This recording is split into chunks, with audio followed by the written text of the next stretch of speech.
Hi, I want to thank you for watching my videos. I appreciate you liking and subscribing, so I'd love for you to leave a comment telling me what stories you'd like to hear next. I'll be happy to read your comments, and for now, enjoy the video. I opened my eyes in the middle of a laugh that was not mine to survive, not my body, not my name, not my problem, except it clearly was, because 300 nobles in silk were staring at me like I had already lost something important. I died. That was my first thought. Then a second thought arrived and ruined the first one completely. I did not die. I woke up married. The hall was gold and candlelight, and too many teeth, chandeliers the size of carriages, wine I could not afford in either life. And beside me, close enough that her perfume was doing violence to my senses, stood a woman whose expression had already buried me twice. Somewhere behind my ribs, the old Elias's memories kept surfacing in unhelpful fragments, none of them useful enough to build a plan from. A cold house. A father who stopped writing letters 2 winters before he died. A marriage arranged over a debt neither party had actually chosen, sealed with less ceremony than most people spend buying a horse. None of it explained why I was standing here now, in this body, on this particular night, but survival has never once waited politely for explanations before proceeding. She was already talking. I had clearly missed my own introduction. Everyone, she said, this is my husband.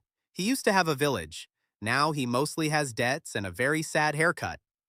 The hall laughed, not politely, the kind of laugh that has practiced itself in a mirror. Memory arrived in pieces, sharp and sudden. Elias Ashenbrook, 24. A burned border village nobody taxed because there was nothing left to tax. A political marriage arranged to settle a debt that predated both spouses. A wife named Leora Vane, who had spent the last 2 years perfecting the exact tone she was using on me right now. The inheritance came with no army, no money, no allies, and a house so dead the wolves had stopped bothering with it. The rest of the hall sharpened into focus, sudden and unwelcome. Wine goblets nobody in this room had ever paid for personally, poured by hands that would never be thanked for it. A wall of family portraits that did not include a single Ashenbrook face among them, which told me plenty about how long this branch of the family tree had been quietly pruned, even before the fire finished the job. A cousin of Leora's, dressed in more velvet than the room's heat honestly justified, leaned toward his neighbor and said something behind a raised hand that made both of them laugh without ever once looking away from me while they did it. I filed his face away out of pure spite. I did not know his name yet. I intended to learn it. A quartet played something slow and forgettable in the corner, the kind of music built to fill silence rather than earn it, and underneath that music I could feel the room doing the math on just how long I would last before I either wept or fled. Neither option appealed to me, mostly because both would have ended the evening before I finished understanding what kind of evening it actually was. Somewhere under all of that, one useful fact surfaced.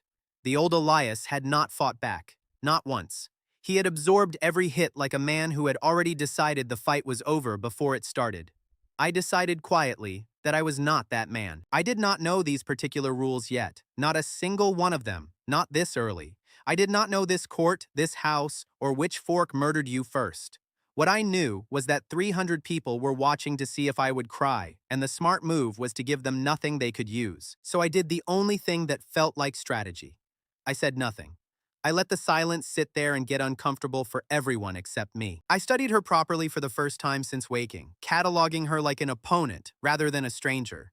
Dark hair pinned severely enough to suggest discipline rather than vanity, a jaw set like she had spent years practicing exactly how much contempt to allow onto her face without ever letting it slip into something as undignified as genuine anger. She was, I noted, with the detached clarity of a man cataloging a threat, much more dangerous than anyone else currently laughing in this hall, because everyone else was simply enjoying a show. She was the one directing it. Leora did not like that. I could tell, because her smile sharpened at the edges like she was recalculating. He is the last of House Ashenbrook, she told the room, in case anyone had forgotten to be cruel about it. Village trash my father was kind enough to marry into the family, so the debt would have somewhere to sleep at night. The laughter came back louder. A cousin near the wine table actually wiped his eyes. That was when the light showed up. It was not warm, and it was not divine. It was pale blue, floating at the edge of my vision, where only I could apparently see it. And it said the two most confusing sentences of my current, extremely short life. Public humiliation confirmed. Witness count, 47. I stood very still and read it twice, because the first read had to be wrong.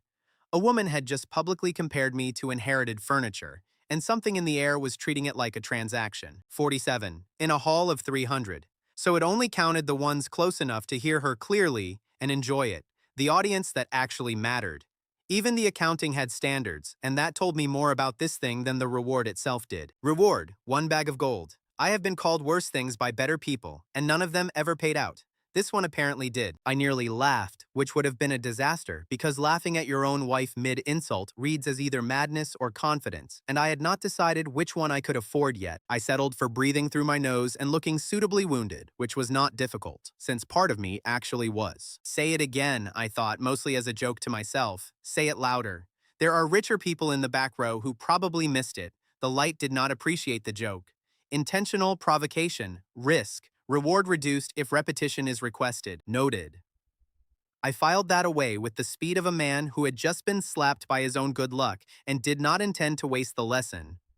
The system was not a slot machine. It wanted the real thing, not a performance I ordered for myself. Marcel, of course, chose that exact moment to lean in, because apparently the universe felt one antagonist per scene was insufficient. He had Leora's coloring and none of her patience, and he looked at me like a man hoping I would snap first, so he would finally have an excuse. Nothing to say, cousin, he asked, using the word cousin like an insult he had been saving. Or did marrying into Ash burn out your tongue along with your village? The room tilted toward me, waiting for the crack. A shout, a shove, something they could repeat over breakfast for a week. Marcel leaned in closer, apparently unwilling to let a good silence go to waste. Perhaps he lost more than his tongue in that fire, he offered, loud enough to guarantee an audience. Perhaps his pride burned along with the roof. A few guests laughed at that too, though softer this time, more curious than cruel, uncertain how much longer the joke had left to run. I let the silence stretch one breath longer, doing arithmetic nobody in that hall could have followed, even if I had explained it out loud. 2 insults so far. 2 rewards, apparently, whether I wanted them counted that way or not. A pattern, forming faster than I had any right to expect from a system that had not bothered to explain a single one of its own rules to me yet. I thought about what the old Elias would have done, which was absorb it and go quietly gray inside. I thought about what a furious idiot would do, which was throw the nearest goblet and lose every ounce of leverage I had just discovered I was standing on. Instead, I bowed. Slow. Even. The kind of bow a man gives when he has already won an argument nobody else knows is happening. Thank you, I said, for reminding me of my place. The silence lasted precisely 1 second before the laughter tripled in size, because apparently a man agreeing to be humiliated is even funnier than a man being humiliated by accident. The light did not laugh. The light updated. No retaliation bonus, ×2. Reward, 1 bag of gold, now 2. Dignity rank, F rank doormat. I stared at that last line longer than I should have in a room full of people watching my face for cracks. F rank doormat. Somewhere, whatever built this system had a genuinely mean sense of humor, and I respected that more than I wanted to. 2 bags of gold, for a bow and an insult I did not even have to fake being hurt by. I was being emotionally demolished in front of the entire nobility of this kingdom, and apparently I was also being invoiced for it, on a very generous schedule. I kept my face empty and let them enjoy their evening. Let Leora enjoy hers too. She had no idea her best line of the night had just become a construction budget. I left before the next round could start because a man does not stay for dessert after being called a haircut with debt attached, and because I needed somewhere private to check if the gold was actually real, or if I had just hallucinated an accounting miracle out of pure trauma. My room, when I found it, belonged to someone poorer than the rest of the house. Small, cold. A single narrow bed and a window that did not fully close. Whoever the old Elias had been, this house had not wasted comfort on him. 2 leather bags sat on the desk that had not been there an hour ago. I opened one with the caution of a man who has been disappointed by good news before. Gold coins. Actual, heavy, unmistakably real gold coins, cool against my palm, stamped with a crown I did not recognize yet and did not currently care about. I bit one because some instincts survive reincarnation intact, and the metal gave under my teeth, unmistakably real. I counted them properly after that, because a man who has just discovered he can apparently be paid for his own suffering owes it to himself to know just how much suffering costs. 42 coins in the first bag, 44 in the second, 86 coins, total, sitting on a desk that belonged to a man half this house still considered furniture. I sat down on the edge of the narrow bed, because my legs had apparently decided this was an excellent moment to remind me I was still, technically, mortal, and turned the whole absurd evening over in my head one more time. A woman I had known for less than an hour had called me trash in front of 300 witnesses, and somewhere between her contempt and my bow, a light nobody else in that hall could apparently see, had decided the entire exchange was worth actual currency. I did not understand the mechanism. I understood the shape of it well enough to use it, which, in my experience of 2 separate lives now, has always mattered noticeably more than understanding. Somewhere outside this small cold room, an entire court was still finishing its wine, congratulating itself on a joke it did not know it had already paid for. I found that considerably funnier than anything Leora had actually said to me tonight, and I let myself laugh once, quietly, alone, because apparently that was the only version of this victory I was going to be allowed to enjoy in private. Well, the marriage was a disaster. The village was ash. The wife hated the furniture more than she hated me specifically.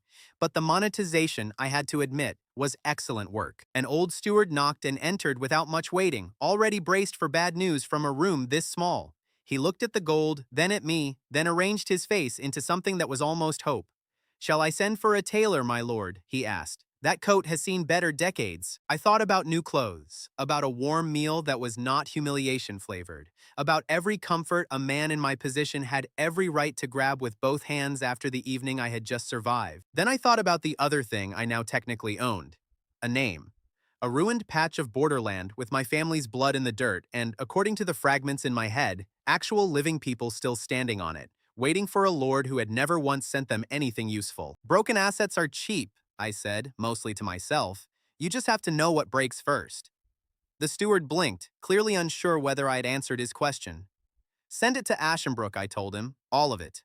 Tonight, if the roads allow it." He glanced at the 2 bags on the desk, then at my coat, still clearly deciding whether the man in front of him had simply lost his mind along with his dignity tonight. "Forgive me, my lord," he said carefully, "but most men in your position spend a night like this one drowning it in wine, not funding a village that has not paid a single coin in taxes for 3 years running." "I am not most men in my position," I told him. "Most men in my position have not yet discovered that being humiliated pays surprisingly well."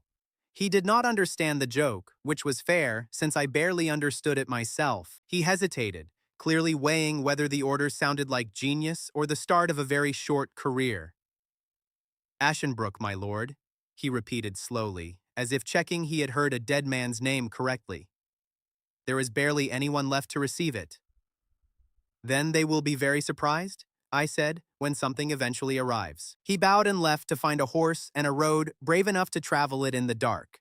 I sat alone with 1 empty bag and 1 full one, listening to distant laughter still drifting down the hall like nothing important had just happened. 2 bags of gold born from 1 sentence meant to break me. Somewhere far out there, a burned village was about to receive its very first delivery in years, and the people sending it had no idea they were paying for it. I looked at the closed door, then at my own hands, still not entirely used to being mine.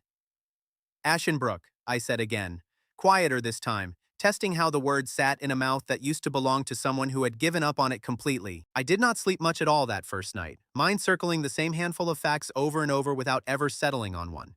A dead man's marriage, a living man's opportunity, a village full of strangers who had no idea their new lord was, in every way that mattered, someone else entirely. It sat there fine. Better than fine. It was the first brick of something, and bricks, at least, I understood. I was not there when the gold reached Ashenbrook. I only have Mara's account, given to me later, word for word, because she is not a woman who trusts paraphrasing. Mara Ashenbrook was the last elder anyone in that village still bothered to listen to, and she held the courier's letter like it might bite her. 2 bags of gold, sent by a lord nobody had seen in 3 years, from a marriage everyone assumed had swallowed him whole along with his name. Her first thought, by her own admission, was that it was a joke. Her second thought was that jokes did not usually come with real coins attached. She had buried more of that number than currently made it up over the years, and she kept the exact count of the missing in her head, precise, unwavering, refusing to let a single name blur into a round figure. 17. That was the number that mattered more than any gold. 17 survivors left in a village that used to hold 10 times that many, huddled behind walls with more gaps than stone. Water access? None.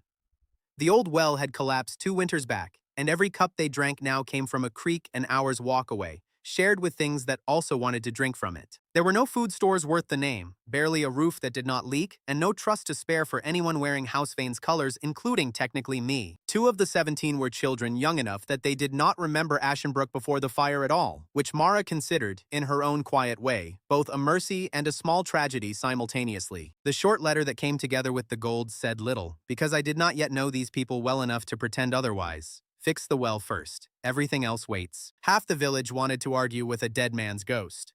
Roofs before winter. A shrine for the ones already lost. Grain, because 17 stomachs do not forgive philosophy. Yorick, still spry enough then to stand through the whole argument unaided, pointed out dryly that a shrine built without clean water nearby would only give mourners one more reason to fall ill while they grieved, which shut down that particular line of debate faster than any other counter-argument had managed. A carpenter named Oswin, missing 2 fingers from a fire nobody wanted to talk about directly, stood with his arms crossed and said the shrine mattered more than water because the dead deserved a place before the living demanded comfort. An old woman near the back, leaning heavily on a cane of her own, muttered that comfort had never once filled a stomach, and the argument circled the square twice more before anyone thought to ask what the letter itself actually said, instead of what everyone assumed it should have said. Mara read the order twice, out loud, to a crowd that had every reason to think their absent lord had finally gone mad from wherever he was hiding. A younger man near the back, arms crossed, still favoring one leg from an old injury nobody had time to properly heal, muttered that a dead lord's ghost was welcome to fix the well himself if the order mattered so much to him, and a ripple of nervous laughter moved through the gathered crowd before Mara's stare silenced it. If everything is broken, she eventually said, we fix the thing that lets everything else live. Then she looked at the well and at the gold and made a decision that was not really about trusting me at all. 70 of every 100 coins into the well, 20 into tools sharp enough to dig with, 10 into grain, because even a stubborn old woman knows people need to eat while they work. Nobody wrote the ratio down on parchment. Mara simply announced it once, clearly, and expected it remembered. The authority of a woman who had been keeping this village's arithmetic in her head for longer than most of its residents had been alive. 2 workers volunteered to lead the dig without being asked twice, an older man who remembered where the original well shaft had been sunk decades earlier, and a younger one strong enough to actually move the collapsed stone blocking it. The digging itself took 3 full days in total, longer than I wanted and shorter than I feared. I know this because the reports came back slower than I wanted, each one a small agony of not knowing while I stood in a manner that was not mine, pretending my attention was somewhere else. I spent those 3 days performing a version of myself that had never existed before this life. Polite at meals I could not taste. Attentive to conversations I could not remember 5 minutes later. Waiting, always waiting, for a courier's dust on the horizon that never seemed to arrive at the hour I expected it. A part of me understood, distantly, that this was the actual cost of the choice I had made. Not the gold. The gold had been easy to send. The waiting, the not knowing whether 17 strangers 3 days' ride away were digging towards salvation or simply digging their own graves a little deeper, that was the price nobody had warned me about. I filled the waiting hours the only way available to a man confined to a house that was not his, studying Housevane itself with the same eye I had once turned on a stall of ruined grain, hunting for the parts other people had written off. The library, mostly ignored, held ledgers going back 3 generations, records of harvests, trade agreements, court favors traded and called in. I read them at night. By candlelight, I was not entirely certain I was permitted to burn, piecing together a picture of exactly how Housevane's fortunes had risen, and more usefully, just where they had started quietly declining. The decline traced back further than Marcel's generation, further than Leora's father even, to a series of small, arrogant decisions, ignored trade routes, insulted merchants, a refusal decades old to invest in anything that did not immediately flatter the family's pride. It was, I realized slowly, turning a page brittle with age, the exact same mistake I was watching Marcel repeat in real time, dressed up in a younger man's confidence instead of an older one's stubbornness. I did not have that particular luxury of pretending for long, because Leora had opinions about my wardrobe, and Leora's opinions had an audience. It happened in a servant's hallway, of all places, which told me something useful before she even opened her mouth. Low ceiling, low light, low-status witnesses, 3 maids, and a boy carrying linens who very much did not want to be there. "That coat again," she said, looking at me like furniture someone forgot to burn. "I married a house, not a beggar. Though at this point I am not certain there is a difference." The maids laughed quietly, the careful laugh of people who need this job more than they need an opinion.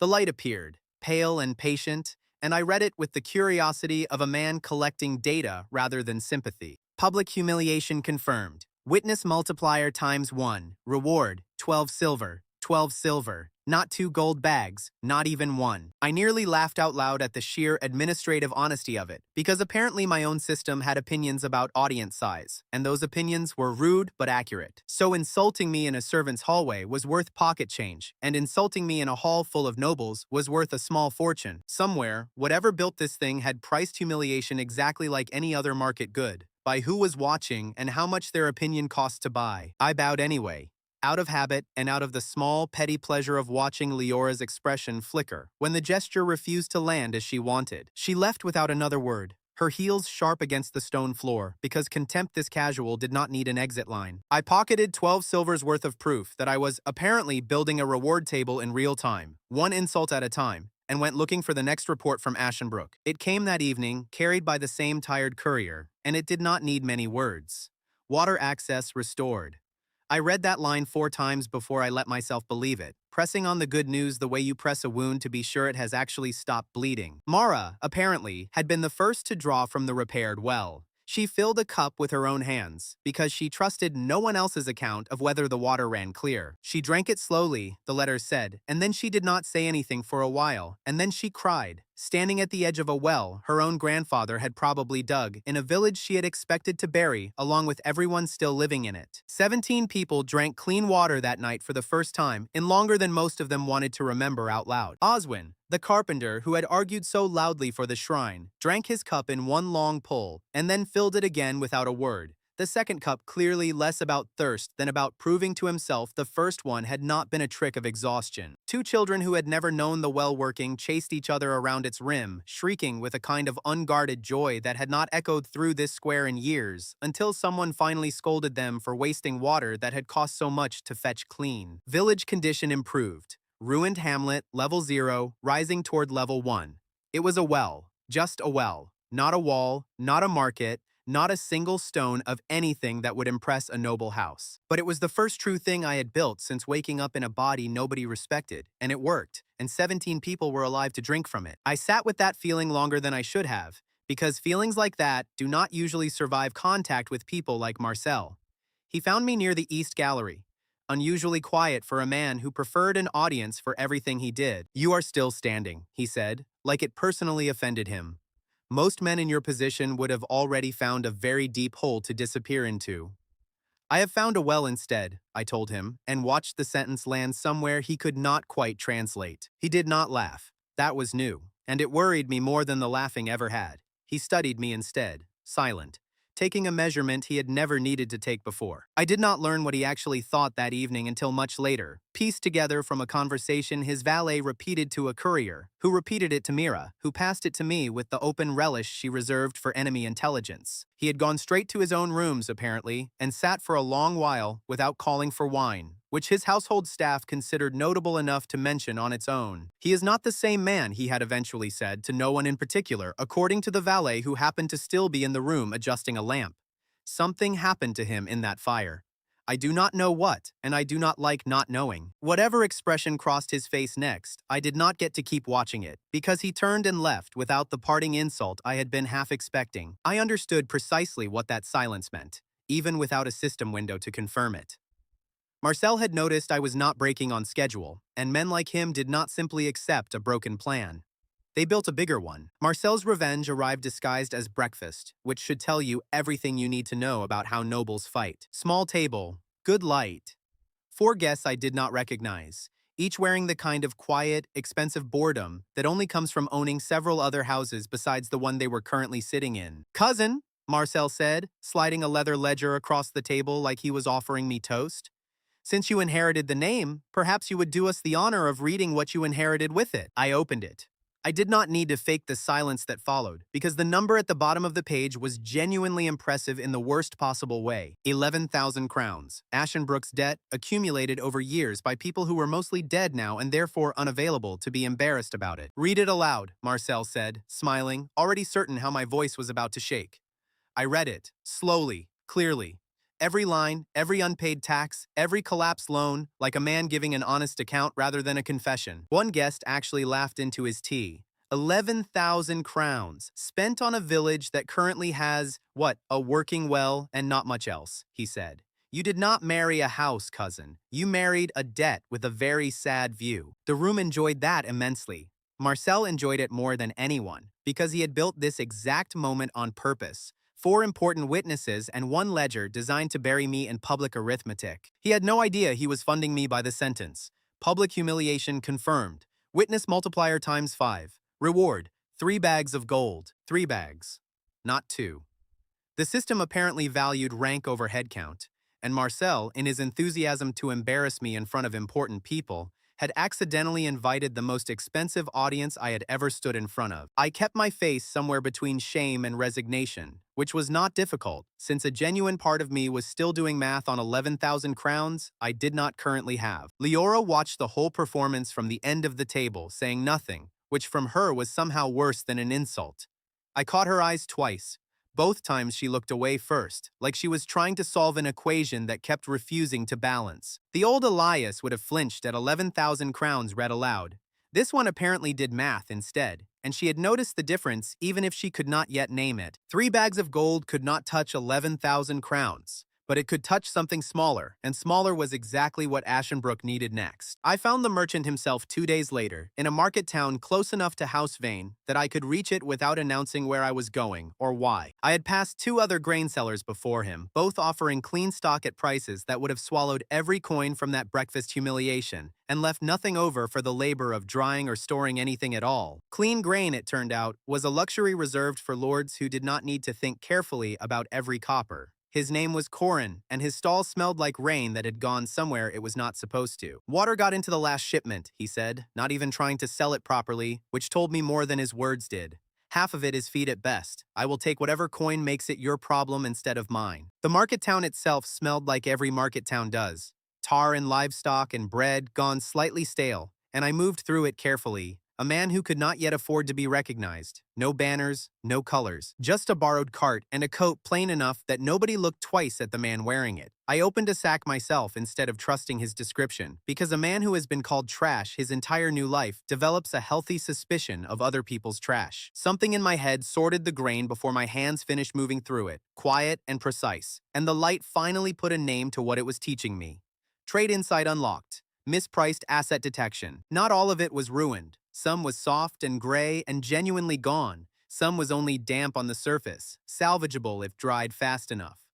A smaller portion, deeper in the sack, had barely been touched at all. Corin watched me separate 3 small piles, with the mild amusement of a man who assumed I was performing a ritual rather than an inspection, clearly certain he was about to profit from whatever strange noble superstition had brought me to his stall this morning. I will take all of it, I told him, and named a price so far below what clean grain cost that he laughed before he could stop himself. I loaded the sacks myself, refusing the 2 porters Corin offered, mostly because I did not yet trust anyone outside Ashenbrook with the exact size of what I had just purchased. Better, I reasoned, for the market town to remember a strange lord who bought damaged grain cheaply than to remember just how much of it he carried away. A younger merchant, standing nearby, clearly an apprentice of some kind, glanced between the 2 of us with the confusion of someone watching a transaction he could not fully parse. "Boss," he said quietly, "that lord just walked away with the whole shipment for less than we paid the miller last season."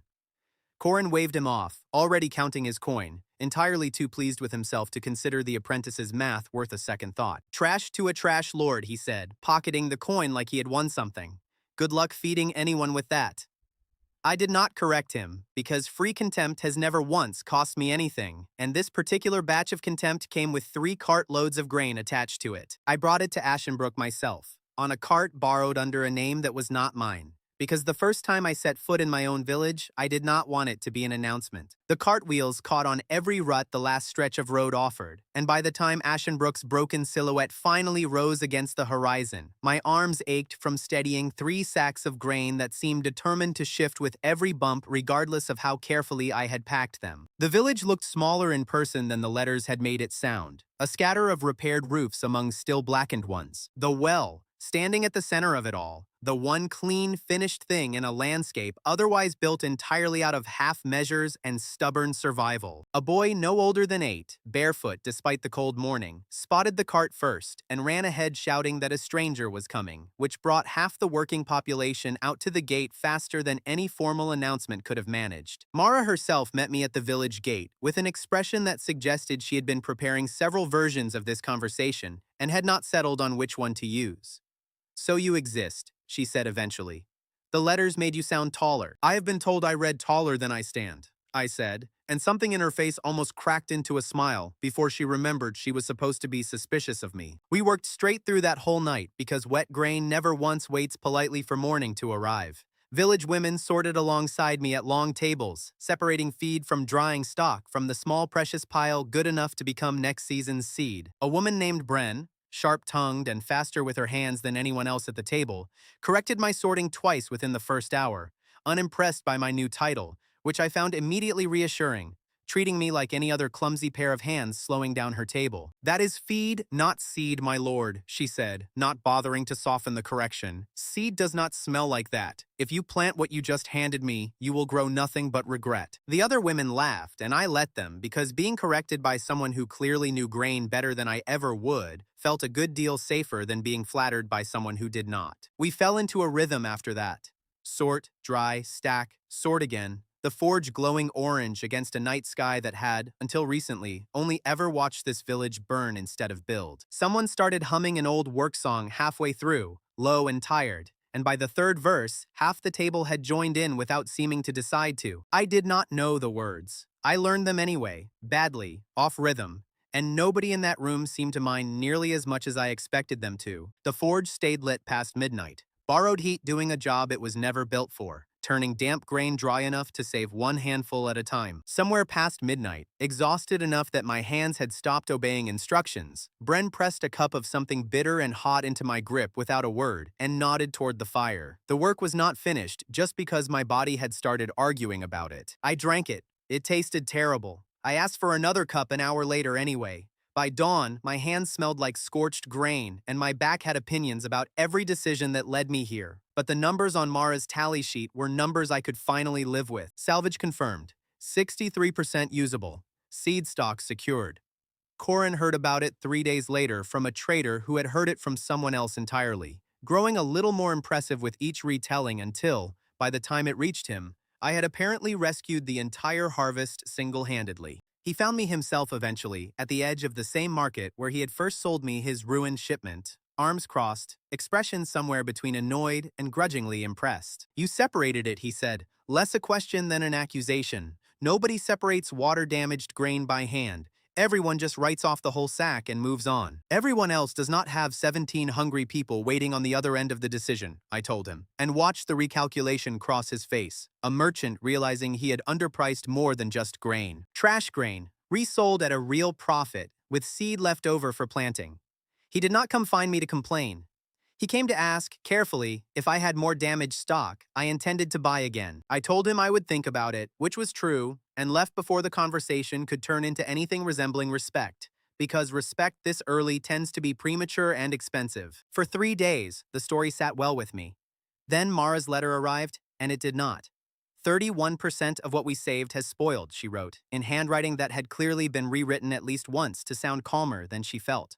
The dry store was never meant to hold this much. We did not have proper storage. We only had a good night and a borrowed forge. Spoiled grain, 31% of the saved stock, village morale falling. "They think you sent us rot," she wrote near the bottom of the page, in the flattest sentence in the whole letter. Some of them are saying it loudly. I read that line twice, testing just how deep it went. I had won the purchase. I had won the drying, the sorting, the resale, the small profit that should have felt like a victory lap. And somewhere between one good night and one bad storage room, I had lost enough of it that people who had every reason to distrust a lord were now distrusting him for something almost, but not quite, his fault. I thought of Bren's face when she had corrected my sorting that first night. Sharp and unimpressed, and entirely right to be. I thought of the pride in her voice when she told me feed did not smell like that. Seed did not smell like that. As if the difference between survival and waste was something anyone paying attention could simply learn to smell. I had been paying attention to the wrong half of the problem. I had learned to sort grain. I had not yet learned to keep it sorted once it left my hands. almost was not going to feed anyone through the winter. I folded the letter and sat with it longer than I wanted to admit, because the smart part of me already knew exactly what the next order had to be, and the tired part of me simply did not want to write it yet. A well keeps people alive today. Grain keeps them alive through a season, but neither one means anything if the room you store it in cannot be trusted to keep it. I picked up a pen anyway, because sitting with a mistake has never once fixed it.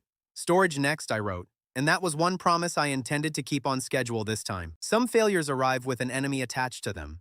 This one arrived alone, in Mara's handwriting, which somehow made it worse. 2 children sick from the spoiled portion, she wrote. Not dying, sick enough that their mothers stopped believing anything I sent them was a gift. One of them, she added, is Bren's youngest sister. She has not spoken to me in 2 days, and I do not entirely blame her. That line hit harder than anything else in the letter, because Bren had stood beside me over a forge for an entire night, sorting grain with her own hands, trusting a plan I had barely finished explaining before asking her to help execute it. If a mistake I made had reached her own family, then this failure could not stay abstract. It had a face, a name, a sister who would remember precisely whose decision had put her sick in bed.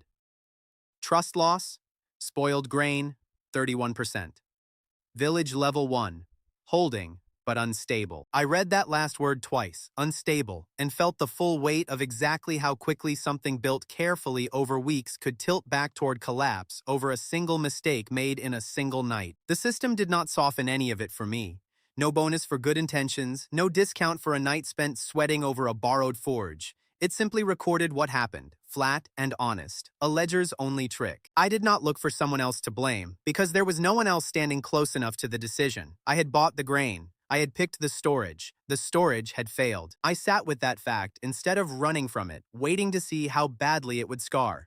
Leora found the letter before I found a way to hide it properly, which felt, in hindsight, entirely predictable. Sick children, she said, reading Mara's words back to me with the flat delight of someone who had been handed a gift she did not have to unwrap herself.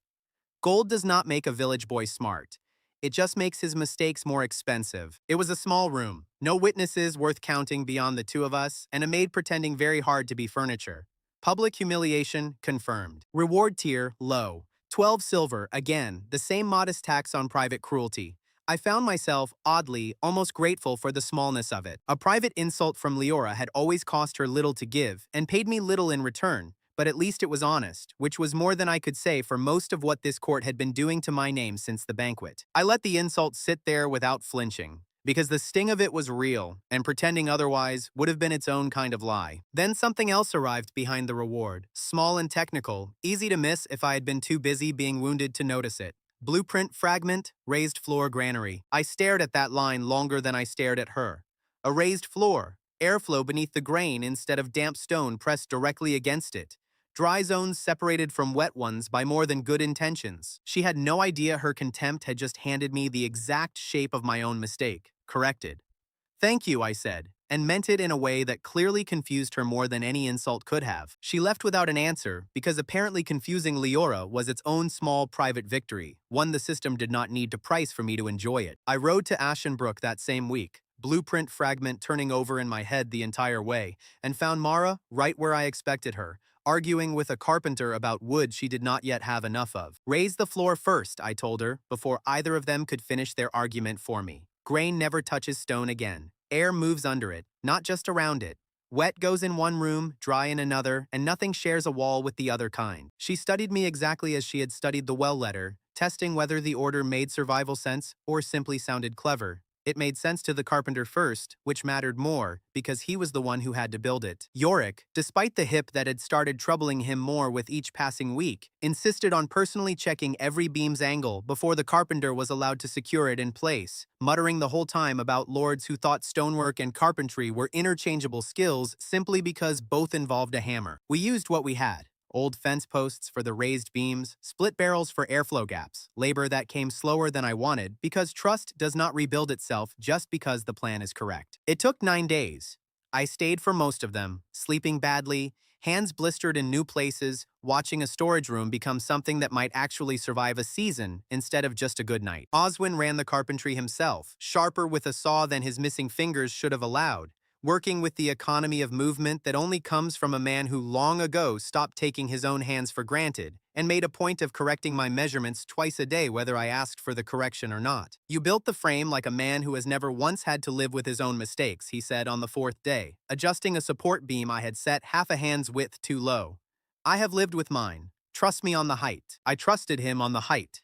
It was, I would learn over the following months, generally the correct decision where Oswin was concerned. Bren organized the sorting lines without being asked, splitting workers into teams by speed and patience, in a way that would have taken me twice as long to figure out on my own, assigning the fastest hands to the raw sorting and the steadiest to the delicate final seed selection.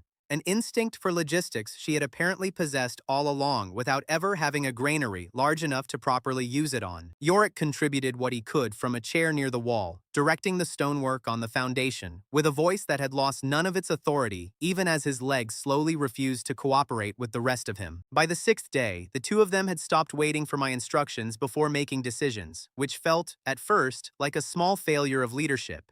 And then, once I actually thought about it, like the exact opposite. A village that no longer needed me to approve every plank of wood was a village eventually strong enough to survive whatever came next, whether I happened to be standing in it or not. The seventh night, exhausted past the point of useful conversation, I sat on an overturned crate outside the half-finished granary while Mara brought me a bowl of something warm that tasted mostly of onions and gratitude. "You are different from the boy who used to run this house," she said. Not quite a question, watching me eat like she was still gathering evidence either way. I did not correct her about exactly how different, because the full truth would have cost me substantially more explaining than either of us had energy left for that night. "I am trying to be useful," I said instead, which was true enough to satisfy both of us. She did not push further. She simply nodded, took the empty bowl back, and left me alone with a half-built granary and the quiet satisfaction of watching something broken slowly become something that worked. When the second batch of grain went in, dry and separated and finally resting on air instead of stone, I did not sleep at all that whole night because a man who has already lost 31% of something does not trust the next number easily, not even a good one. Spoilage rate, 31%, falling to 4%. Mara read that number off her own tally sheet 3 separate times before she allowed herself to believe it belonged to us. Yorick, the old stonemason whose hands no longer held a chisel steady, examined the new granary's raised floor with the critical eye of a man who had spent his life judging other people's construction. "The joints are honest," he said, which from him, I would learn, counted as considerably higher praise than it sounded.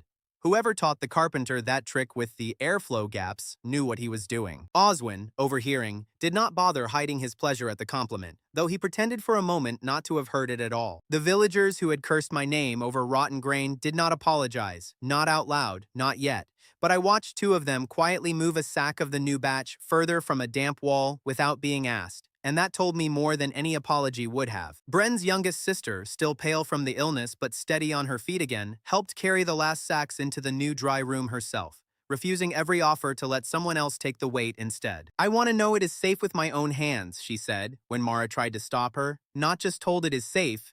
Nobody argued with that logic a second time. Village level, 1, pending toward 2. Not there yet, but moving. And moving in the right direction for the first time since the letter that had ruined my week. Mara caught me on my way out, arms crossed, studying me with an expression I was starting to recognize as her version of cautious respect. "The old Elias would have blamed the carpenter," she said, "or the weather, or me eventually, for trusting either of them. I am fully aware of exactly what he would have done," I told her, meeting her eyes without flinching. "I have simply stopped being him." She did not answer that. She did not need to. Some things get proven, not argued. Back at House Vane, 3 failed humiliations in a row had apparently taught Marcel a lesson of his own, though not the one I would have chosen for him. I know this because I overheard the end of a conversation I was not supposed to hear, in a corridor that carried voices further than its owners intended. "He does not break under insults anymore," Marcel was saying, to someone whose voice I did not immediately recognize. "Every humiliation just funds his little ruin further. We need a different weapon." A woman's voice answered, low and amused, entirely too pleased with herself for my comfort. "Then stop insulting him," she said. "Praise him instead, publicly, generously. See how well his little system survives being loved by the wrong person." I did not see her face that day, only the shape of her leaving through a side door, dressed like money that had never once had to work for itself. I would learn her name soon enough.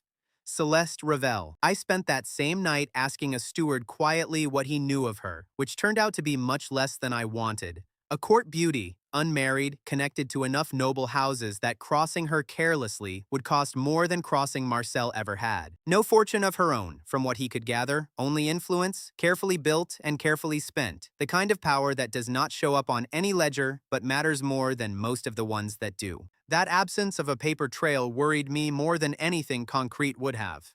Marcel's weapons had all been visible eventually, a road, a rumor, a hired torch.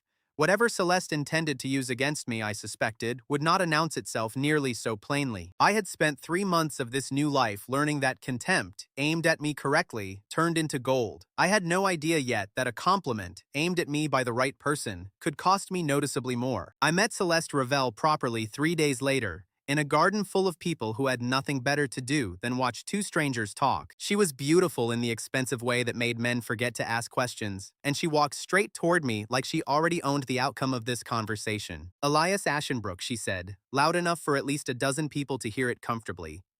The most misunderstood man at this entire court, noble, patient, strong enough to rebuild a ruin everyone else abandoned. The gathered nobles murmured their agreement, the warm hum of a crowd delighted to discover a new favorite to praise. A woman near the fountain called out that she had always suspected there was more to me than the court gave credit for. Another guest raised his cup in a small, mocking toast to my supposed patience, and the whole garden seemed to lean toward the moment with genuine, gathering approval. For one brief, foolish second, I let myself simply enjoy it, starved for kindness long enough that even a false feast tasted real. It felt good. That, I would learn within the next few heartbeats, was precisely the danger of it. I felt something cold move through my chest before my brain caught up to why. Nobody had ever called me noble in this life. Nobody had called me strong either. Not once, not even sarcastically. And the system, which had cheerfully priced every insult so far, went very quiet, then very red.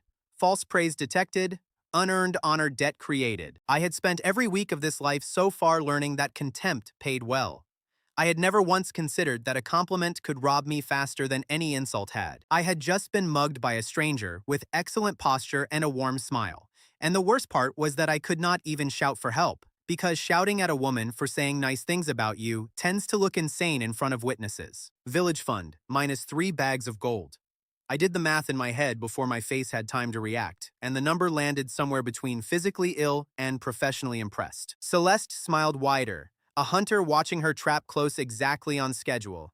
"Everyone deserves a little honesty," she added, patting my arm like we were old friends instead of two people who had met 4 minutes ago.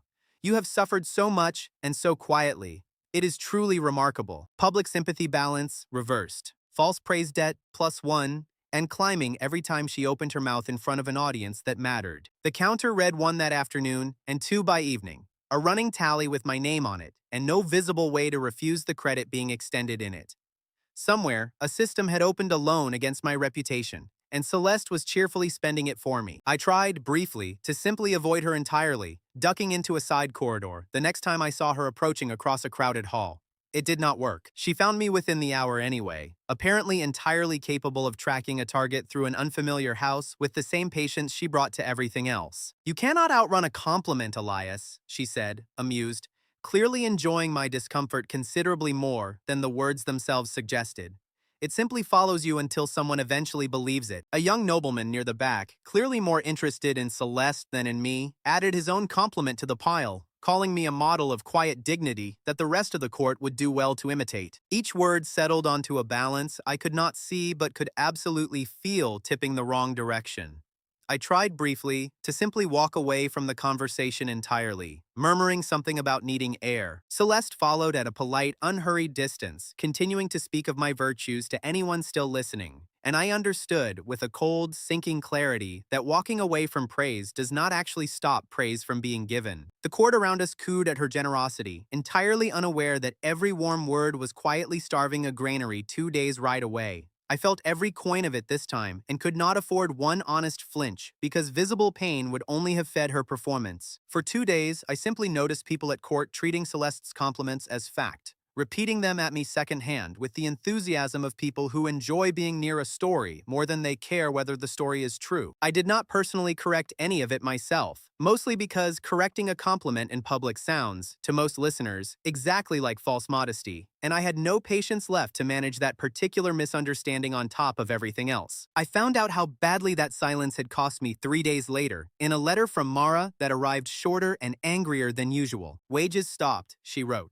The workers on the second granary wall, including 2 of the men who had once threatened to leave when the first grain batch spoiled, are asking why gold that was supposed to arrive did not. I do not know what to tell them, because I do not understand what happened at court either. I wrote to Ashenbrook myself that same week, because a letter felt like a poor substitute for standing in front of people whose wages I had unknowingly stopped through nothing more than someone else's kindness. Oswin met me at the half-finished wall, arms crossed, tools set down deliberately rather than picked back up in greeting. A woman says nice things about you in a fancy hall, he said, and my wages disappear. I do not understand how that math works, my lord, and I have built enough walls to understand most kinds of math. I explained it as plainly as I could, the compliment, the debt it created, the fund it drained without a single insult required. He listened, arms still crossed, clearly unconvinced that any system worth trusting could possibly work in a way this backward. So, kindness costs money, and cruelty earns it, he said finally, flat, testing the sentence like a plank before trusting his full weight on it. That is either the strangest rule I have ever heard or the most honest one. I have not decided which yet. Neither had I, if I am being honest about it. But I promised him the wall would be finished, wages restored within the week, and for now, that promise mattered more than either of us fully understanding the rule underneath it. Construction paused, not from bad weather, not from bad planning, from a woman I had known for less than a week, complimenting me faster than my own fund could bleed. Mara handed me the exact shortfall in writing before I left the village. 3 bags of gold, 11 days of wages, 1 wall standing half-finished. She did not add one word of blame to the page, which somehow weighed more than blame would have. Celeste found me again the next evening, in front of an even larger crowd this time, because apparently her strategy involved volume. Such humility, she announced, to a room that had gathered specifically to watch this happen again. He never boasts about Ashenbrook. He never claims credit. A truly noble heart, wasted on a house that never deserved him.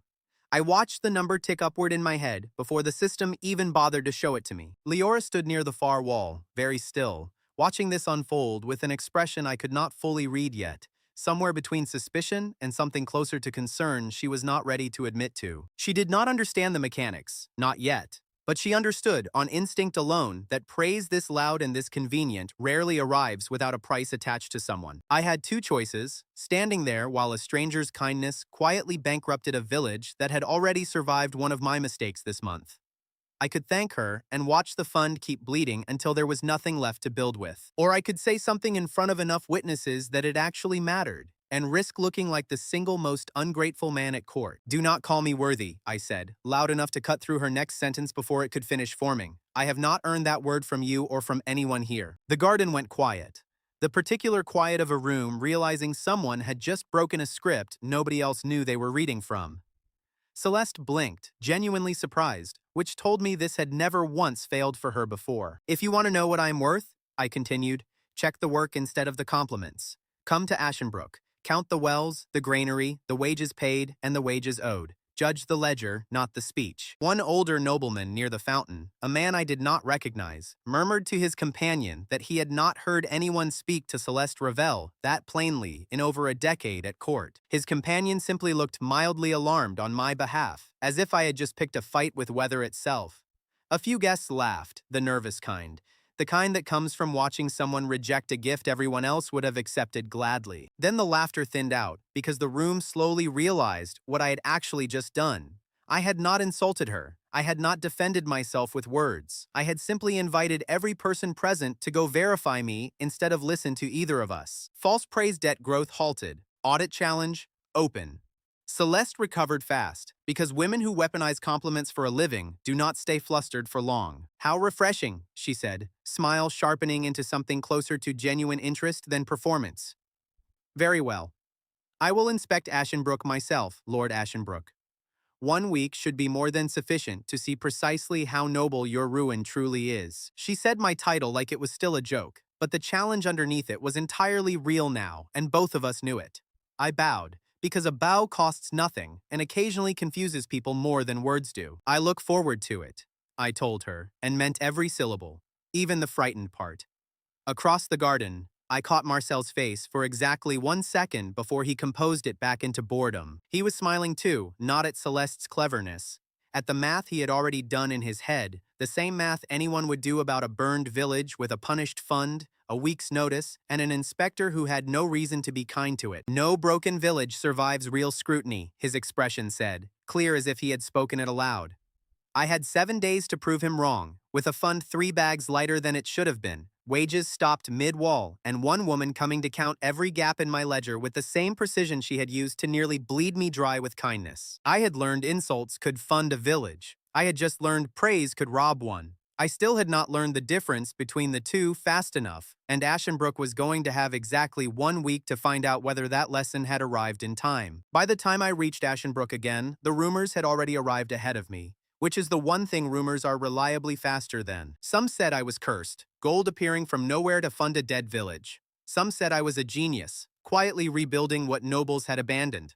A smaller, meaner group said I was simply a fraud who had not yet been caught. I needed a version of the truth that did not depend on which rumor won. I found her in the half-built granary, arguing with a supplier over a delivery count that did not match his invoice, and winning the argument before I even finished walking through the door. Mira Holt did not look up when I introduced myself. She finished counting a stack of receipts first, because apparently a new lord ranked somewhere below an accurate number. Lords love taxes, she said, once she eventually allowed herself to acknowledge me.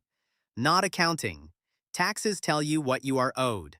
Accounting tells you what you actually did, which is usually less flattering. I am not interested in flattering numbers, I told her. I am interested in ones that survive an inspection I invited myself. That got her attention, briefly and suspiciously, the first flicker of real interest she had allowed me since I walked in. She named her terms before agreeing to anything, flat and unnegotiable. Full access to every transaction, no exceptions made for embarrassing ones. Authority to refuse any expense she considered wasteful, including mine, and a promise extracted with unusual bluntness for a first meeting that I would never once ask her to hide a number simply because the truth of it was inconvenient. I agreed to all 3 without hesitation, mostly because refusing any of them would have proven instantly that I did not actually want the honest books I claimed to want. I put her in charge of the books that same afternoon, not because she trusted me, she made it very clear she did not, but because competence mattered more than affection right now. We tagged everything. Every coin spent on the well, every sack of grain, salvaged and spoiled both, every wage paid, and every wage still owed, written down in a hand steadier than my own. Ledger-proof layer, seating quietly beneath the system's usual noise, waiting on the one thing it could not manufacture for me. Honest human bookkeeping. The week before her arrival passed in a kind of exhausted blur, Mira and I working long past dark most nights, cross-checking every entry against physical stock until the numbers stopped feeling like abstractions and started feeling like the only solid ground left under either of us. On the 4th night, she eventually set down her pen and looked at me with the particular directness she reserved for moments she considered genuinely important. If she finds a single error, real or invented, she will use it, Mira said. Not to prove you are poor, to prove you are dishonest. Those are different accusations, and only one of them can be disproven with a correct number. I asked her what the other one required. Consistency, she said. Over time, which we do not currently have the luxury of proving in 1 week. We did not fix that problem before Celeste arrived. We simply made certain the 1 week we did have was as honest as we could possibly make it, error and all. Because a small, admitted error had already proven itself once to be a good deal more convincing than a suspiciously perfect account. Celeste arrived exactly 1 week later, dressed like she expected to find a crime scene and was slightly disappointed by how organized it looked instead. She went through the books with the precision of someone who had caught liars before and fully expected to catch one again. This entry, she said, tapping a line with one perfectly manicured finger. 31% grain loss. Most lords bury a number like this. Most lords call it weather, or theft, or anything except their own decision. I told her I did not have most lords available to blame it on, and Mira, without looking up from her own stack of receipts, added that we had also logged just how the mistake happened and exactly what fixed it. Cost of error, the entry read plainly, without a single word of excuse attached to it. Celeste read it twice, hunting for the lie it stubbornly refused to contain. Ledger accuracy, 97%. Not because the system was generous with me, because Mira had made certain the number could survive precisely this moment. You expected fraud, I said, watching her face for the crack. You found a mistake we already fixed instead. That is not the same weakness you came here for. She closed the ledger slowly, deliberately, as though she had just decided it deserved more respect than she had first given it. I came here to find a lie, she said, mostly to herself. I did not account for finding a mistake instead, admitted freely and already corrected. That is a substantially harder thing to weaponize. She did not answer immediately, which from a woman built entirely out of quick answers, told me more than any confession would have. Credibility seed, active, quiet, small, unglamorous, and worth considerably more to me than another bag of gold would have been. Mara, watching Celeste's carriage finally disappear down the road empty-handed, allowed herself a rare moment of dry humor. She came looking for a lie and left with an accounting lesson instead, Mara said. I almost feel sorry for her. Almost, Mira agreed, not looking up from the ledger she was already refiling, with the satisfaction of a woman who had just won an argument she had never bothered to have out loud. I did not fully appreciate, standing there in that exact moment, exactly how much a single failed inspection would eventually be worth to us. Reputation, I was slowly learning, worked less like a single reward and more like a foundation. Invisible most of the time, load-bearing the instant something heavier needed to stand on top of it. Word travels fast when an inspector leaves a village without finding what she came looking for. Two traders showed up before the week was out, drawn less by curiosity and more by the rumor that Ashenbrook's books had survived Celeste Ravel intact. The first, a broad, sun-weathered man who introduced himself simply as Dell, walked the granary twice before saying a single word about business, pressing his palm flat against the raised floorboards and checking his hand for damp afterward. Whoever built this understood moisture, he eventually said, more to himself than to me. Most lords build for show. Someone here built for weather. The second trader, younger and much more nervous, asked about storage rates before he even finished his introduction. Both of them, I noticed, kept glancing toward Mira's ledger with the curiosity of men who had heard rumors about its honesty and wanted to verify the rumor with their own eyes before committing to anything further. One asked whether the granary took outside grain for a fee, which meant he was already imagining a future where my village was useful to him. Bren answered before I could, quoting a rate she had already calculated days earlier in anticipation of exactly this question, and the trader accepted it without argument, relieved to get a fair number where he had braced himself to haggle. Projected storage income, variance under 3%. Small numbers still, nothing that would impress a duke or a king, but numbers built on something sturdier than hope this time. Mira put the first week's projection in writing and pinned it inside the granary door, where every worker could check the promise against the delivery. If the number lied, she said, let it lie in public, where lies are more expensive. Mira watched both traders leave with the flat satisfaction of someone who had just proven a point she had never bothered arguing out loud. You build systems, she said, finally, like it cost her something to admit it. Not excuses. I have met exactly one other lord who understood the difference, and he is dead now. So that is not a large sample. I told her I would try to improve the sample size, and she almost smiled, which for Mira apparently counted as an enthusiastic endorsement. She stayed late that night, long after the traders had gone, cross-referencing every entry against the coin count one final time, muttering figures to herself in a low, steady undertone. You do not have to check it twice, I told her, more out of curiosity than complaint. I do not trust anything I have only checked once, she said without looking up. Neither should you, if you intend to keep doing whatever it is you are doing here. I asked her carefully what exactly she thought I was doing here. Building something that will still be standing after you get bored of it, or killed, or replaced by whatever comes after you, she said, flat and unsentimental. I have buried two lords who thought charisma was a substitute for a ledger. I would prefer not to bury a third. It was not warmth, not yet, but it was the closest thing to trust Mira had offered anyone since I had met her, and I understood well enough by then to take it exactly as seriously as she intended. Leora heard about all of it before I ever told her a single word, because gossip in that house traveled faster than anything I sent by courier.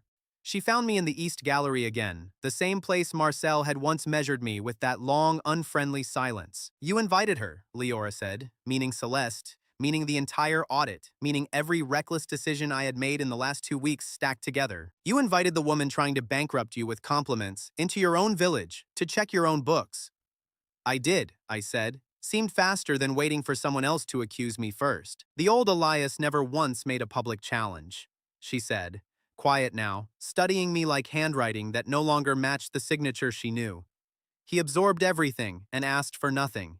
You have made 3 challenges in as many weeks. I did not have a clever answer for that, because there was not a safe one available. She left without demanding one, which worried me noticeably more than if she had pushed. I did not see what happened next. I only learned of it later, through an account given carefully and precisely, the same way I learned most things that happened without me. Leora, in her own rooms that same night, told her maid to have the carriage readied for Ashenbrook. She did not say why. She did not need to. Somewhere between a well she had mocked and a granary she had not yet seen, my wife had stopped simply hating the man beside her and started, quietly, dangerously, wondering precisely who he actually was. 10 free days, I told Mira, and watched her face do something between horror and professional curiosity. 10 days, no stall fee, anyone welcome to sell anything in the market square, she repeated, like saying it slower might make it sound less insane. You want to give away the one thing that actually earns coin. I want traffic, I told her. Nobody travels 3 days to a village nobody trusts for the privilege of paying a stranger's tax. They will travel for free. She did not look convinced, which was fair, because on paper the plan looked exactly as reckless as she thought it was. Market Square, eligible for activation. The system offered me the option like it was mildly curious whether I would actually take it. I took it. Word went out along every road a courier could reach in 3 days, promising free stalls to any trader willing to make the trip. Marcel heard about it before the first wagon even arrived, and he found the news personally delicious. No taxes, he said to whoever would listen at whatever gathering he happened to be attending that week. He cannot even manage the one skill every lord is born knowing. This is not generosity, this is bankruptcy wearing a smile.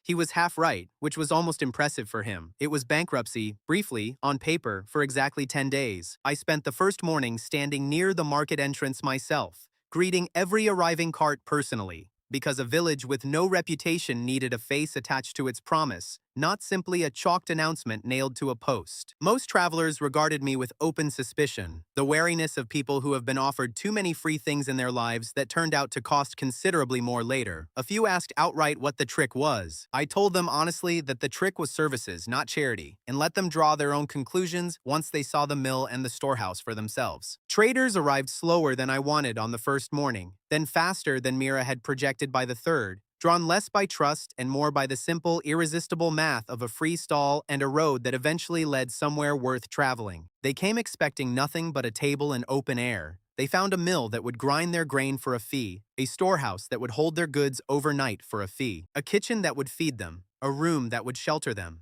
a night guard that would watch their carts while they slept, all for a fee small enough that refusing it felt more expensive than paying it. Market loop established. Daily income unlocked. Drawn not from the stalls at all, but from every service circling them. Yorick, hearing about the free market days secondhand while resting his hip near the well, predicted loudly to anyone within earshot that the whole scheme would bankrupt the village within a month. He would eventually admit he had been wrong, though it took him a good deal longer to say so out loud than it took the numbers themselves to prove it. Mira ran the numbers twice before she trusted them, then a third time out of pure stubbornness, because Mira did not trust anything until it had insulted her intelligence at least 3 times and survived. Bren, who had appointed herself unofficial mayor of the sorting tables somewhere around the 3rd week, took to walking the free stalls each morning with a wax tablet, counting foot traffic against the mill's grinding schedule so precisely that Mira eventually just handed her a second ledger and stopped double-checking the numbers herself. You realize you have built yourself a second treasurer without meaning to, I told Mira, watching Bren argue cheerfully with a trader over lodging rates. I did not build anything, Mira said. I simply stopped being the only person in this village who could read a column of numbers without moving her lips. That was always going to happen eventually. Oswin, meanwhile, had converted half his carpentry shed into overflow storage for traders willing to pay a small fee for it, an idea nobody had asked him to have, and one that turned out to be quietly, embarrassingly profitable within the first week. They are not paying a stall tax, Mira said finally, something close to admiration hiding underneath the disbelief. They are paying for everything around the stall instead, and somehow enjoying it more. Mara walked the market on the 3rd day with an expression I had not seen on her before. Something closer to disbelief than pride, counting faces the same careful way she had once counted survivors. I remember when this square held nothing but ash and 17 frightened people, she said, watching a trader haggle cheerfully with Bren over milling rates. I did not think I would live to see it hold strangers who chose to be here. I told her the strangers were only the beginning, that the numbers Mira was tracking suggested this was still the smallest version of what the market could eventually become. Do not tell me the ending before I have finished enjoying the middle, she said, and walked on before I could argue the point further. A family of 4 arrived on the 6th day. Refugees from a village 2 days south that had never recovered from a bad harvest 3 years running, drawn by rumors of free stalls and a market that did not turn away hungry strangers. The father, a thin man with the exhaustion of someone who had spent years failing to provide, asked Mara nervously whether there was work available, any work, in exchange for a place to sleep and enough food to keep his children standing. His voice cracked on the word children, and Mara did not make him finish the sentence, simply nodded and pointed him toward the granary before the shame in his eyes could fully settle into something he would have to carry for the rest of the day. There is always work in a growing market, Mara told him, and set him to hauling grain within the hour. By the end of the week, his eldest daughter had a spot sorting alongside Bren's tables, and his wife had found her way into the kitchen tent that fed the caravan guards each morning. The family that had arrived with nothing but a single overloaded cart now had 3 separate wages coming in, and I watched the father stand a little straighter each time I passed him. The posture of a man slowly remembering what it felt like to provide instead of merely survive. I did not learn their names properly until later, when Mira added them to the population count with the same careful precision she gave every other number in Ashenbrook. 4 more, she said, marking the tally. Not customers, residents. A trader I did not recognize stopped me near the granary on the 5th day, grain sack still on his shoulder, grinning like a man who had gotten away with something. Free stall, he said. Best fee I ever paid to get robbed this politely. I told him I would take that as a compliment, and he laughed loud enough that 2 nearby merchants turned to see what was funny. I have traveled through 11 different markets this season, he added once the laughter settled. Yours is the only one where the miller does not quietly water down the flour to stretch his own margin. I intend to remember that particular fact. Village level, 2, climbing steadily toward 4.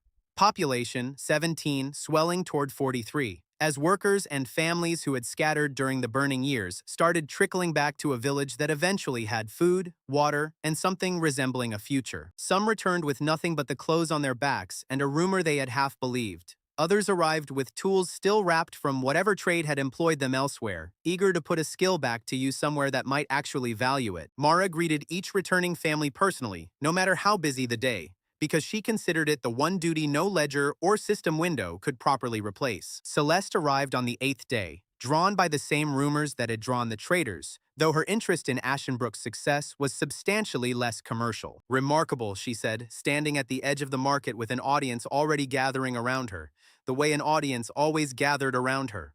All of this, from one man who refused to be humiliated. Truly, Elias, you built something extraordinary here. I felt the system stir, quiet and patient, waiting to see whether I would let the credit land where she was aiming it. I did not. I built nothing, I said, loud enough for the gathering crowd to hear every word clean.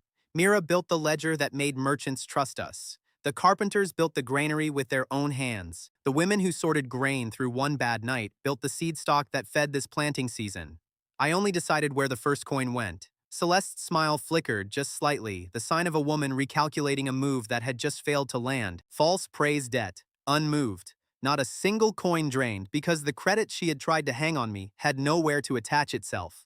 I had already given it away, faster than she could offer it. Oswin, quietly repairing a stall wheel nearby, did not look up, but his shoulders squared into his particular version of quiet, deeply satisfied pride. The same posture Yorick had worn the first time a stranger praised the granary floor without knowing whose hands had set it. A carpenter near the granary straightened his back at that, visibly, standing taller now that someone had finally said his work out loud in front of strangers. 2 of the grain sorters exchanged a look that was not quite pride yet, but was clearly on its way there. Celeste left without pushing further, because a weapon that will not attach to its target is simply a compliment now, and compliments that fail to wound do not interest her for very long. I did not see her leave the market square. I only learned later, from Mira, that she had stopped once near the mill, watching the workers with an expression Mira described as genuinely, uncomfortably thoughtful. For 3 more days, the market simply worked, quiet and unglamorous, steadily filling a granary that had been empty for years. Then, on the morning of the 9th day, the wagons stopped arriving, not all at once. First a trickle, then nothing. Then a single rider who arrived pale and out of breath to explain why. Marcel's men, he said, holding the main road 2 miles east. Not robbing anyone. just standing there, in numbers large enough that no cart owner wanted to risk finding out what happened if they tried to pass. Market traffic, falling 62% within a single morning. Daily income, crashing exactly as fast as the road had emptied. Bren found me shortly after, wax tablet clamped tight against her chest, knuckles pale around the frame of it, and her face had already told me half the report before she spoke. 6 merchants canceled outright, she said. 4 more are waiting to see if the road clears before they commit to anything at all. I have already sent word to Dell personally, she added, hoping his trust in us holds a little longer than everyone else's patience seems willing to. If this drags on more than a week, we lose the storage contracts we only just signed.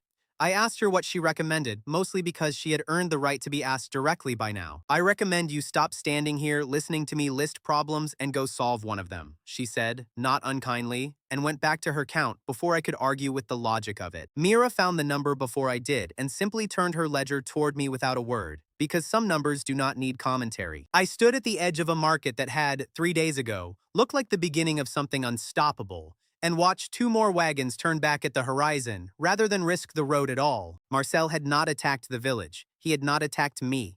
He had simply closed the one door everything else depended on, and done it cheaply enough that no court in this kingdom would call it a crime. No road, I said out loud, mostly to myself, mostly to hear how the problem sounded once it left my head. No market, no income, no granary worth the wood it was built from. Somewhere, a courier was already riding toward House Vane with a message I had not written yet, because I needed one more day before I knew just what to write in it. For the first time since a single insult had funded a well, the problem in front of me was not something gold alone could fix. The market square was quiet the next morning, the kind of quiet that turns frightening once you know what it used to sound like. Empty stalls, half-loaded carts abandoned near the mill, owners too nervous to finish unloading goods they might need to flee with. A few children stood near the granary, watching the road like it might spit something dangerous onto it. I stood at the edge of the empty square for a long moment before anyone found me, watching a single cart owner stare down the road toward the blockade, clearly weighing whether to risk the trip or simply turn back. He turned back. I did not blame him. A man with a family to feed does not gamble his cargo on a stranger's promise that the danger will pass soon. Mira found me before I had finished counting the damage myself. Sleeves still rolled from a night that had clearly not included any rest, ledger already open, expression flat with the particular offense a bad number always gave her. Traffic, 38% of normal, she said. Income, 68%, and still falling. 2 days like this, and we are back where we started, except now people remember what better looked like. That was the part that scared me more than the number itself. A village that had never tasted a full granary does not grieve its absence, the same way one that had already tasted it does. Mara found me near the well, shawl pulled tight against the morning, watching a family debate quietly whether to pack what little they owned and try their luck somewhere the roads were not held hostage. They think the miracle was temporary, she said. I think some of them are already right to think it. I did not have a comforting answer for her, because comforting answers rarely survive contact with an empty market. What I had instead was a problem small enough to actually solve. No single trader could risk that road alone. Marcel's men were not there to rob anyone outright. They were there to make the fear of robbery expensive enough that nobody wanted to test it. Fear like that does not respond to bravery. It responds to numbers. I found Mira again by midday, sketched the idea out on the back of one of her own ledger pages, because apparently I had started stealing her paper along with her patience. A schedule, I told her. 1 day a week, every trader who wants passage travels together, under guard, at a fixed hour. They pay into the trip. The risk gets spread across everyone instead of sitting on one wagon alone. She stared at the sketch longer than the idea probably deserved, doing the math before I finished explaining it. You are not reopening the road, she said slowly. You are selling certainty about using it. That is a different product entirely. Exactly that different product, I told her, and watched something close to genuine respect cross her face for the first time since we had met. We built it in 2 days, faster than anything else Ashenbrook had managed so far, because fear is an excellent motivator once it eventually points in a useful direction. Tar, a lean, quiet hunter who had led parties through worse terrain than this before Ashenbrook ever offered him steady wages, asked only one question before agreeing to the plan. Who decides the route each week, he asked. One man deciding alone makes a pattern an enemy can learn. Rotate it, and the road stays honest. I had not considered that particular risk, and told him so plainly. He simply nodded, already sketching out a rotation in the dirt with the toe of his boot. The satisfaction of a man finally given a problem worth solving properly. 6 hunters and 4 former guards signed on for coin and shelter both. A fixed weekly hour, announced loud enough that every trader within 3 villages would hear it eventually. A flat fee, small enough to feel reasonable, steady enough to matter. Caravan yard unlocked. Trade route reliability rank. Climbing from a flat, embarrassing E toward a genuine C. The hunters argued over the schedule for most of the first afternoon, unused to guarding a timetable instead of tracking whatever wandered too close to the granary. It was Tar who eventually settled the argument, pointing out that a predictable convoy was, functionally, no different from a predictable hunting route, and the rest fell in line once someone put it in language they actually trusted. The very first scheduled run left with only 4 wagons, nervous and thin at the edges. The second left with 11. One of those merchants, a stubborn trader named Fenwick, who had lost half a shipment to bandits on a different road entirely 2 years prior, paid for 3 months of convoy slots in advance, an amount that made even Mira raise an eyebrow when she counted it. 2 more traders signed for the following month before the third run had even returned, and Bren started a waiting list on her tablet, complete with a deposit line, without asking anyone's permission first. "I do not care about your gold," he told me, plain and unsentimental. "I care about a schedule I can trust and guards who show up when they say they will. That is worth more to a man my age than any discount you could offer instead." By the third run, merchants who had turned back at the horizon 2 weeks earlier were paying in advance for a seat in the convoy, because certainty, it turned out, was worth considerably more than the coin it cost. Daily income recovered past its old baseline entirely, 68%, then past the original 100, settling somewhere around 123% of what the road had ever earned before Marcel decided to close it. I wrote to Leora that same evening, not because I owed her an explanation, but because I had started, somewhere over the past weeks, wanting her to hear things from me before the rest of the court heard them secondhand. "Your brother closed a road," I wrote, "and by trying to starve us, taught me how to sell safety instead of grain. I am not certain he understands yet what he actually built for me." Her reply arrived faster than I expected. "He rarely does understand," it read. "He mistakes cruelty for strategy. It has cost House Vane more than he will ever admit to anyone, including himself." She did not say what exactly it had already cost. Some wounds, I was learning, only got offered a little at a time, never extracted all at once. Marcel had not robbed me of anything. He had, without meaning to, handed me a product I had not yet thought to sell. I was still standing at the caravan yard, watching the third run prepare to leave, when a carriage I recognized far too well came to a stop at the edge of the village. Leora stepped out slowly, ground beneath her clearly not matching whatever she had expected to find. She had come, I would learn later, half convinced Ashenbrook was still the ruin everyone whispered about behind closed doors. A burned excuse of a village propped up by rumor and one wife's stubborn curiosity. Instead, she found a market with real traffic moving through it, a granary standing tall and dry against the horizon, a caravan yard loading its third scheduled run of the week, guards checking manifests, traders arguing cheerfully over storage rates instead of fearing the road at all. An older worker near the granary noticed her first, then noticed me standing beside her, and called out without thinking twice about who might be listening. "Good afternoon to our Lord," he said, nodding at me, entirely unaware of the particular kind of silence that sentence had just created next to him. Leora did not move for a long moment. Her hands, I noticed, had gone very still at her sides, the stillness of someone forcing their body not to react while their mind was reacting violently enough for both. "Our Lord," she repeated, quiet enough that only I heard it. Not the strange husband, not the useless one. Theirs. She walked the market in silence after that, past the mill, past the storehouse, past a caravan schedule chalked onto a board that had not existed the last time anyone in her family had bothered to think about this village at all. Bren nodded to her as she passed, brisk and unbothered, entirely too busy with her wax tablet to treat a noblewoman's presence as anything special. Oswin tipped his hat without breaking stride, already deep in an argument with a trader about storage rates. Nobody groveled, nobody rushed to explain themselves to the great lady of House Vane, and I watched that fact land on Leora harder than anything else the market had shown her so far.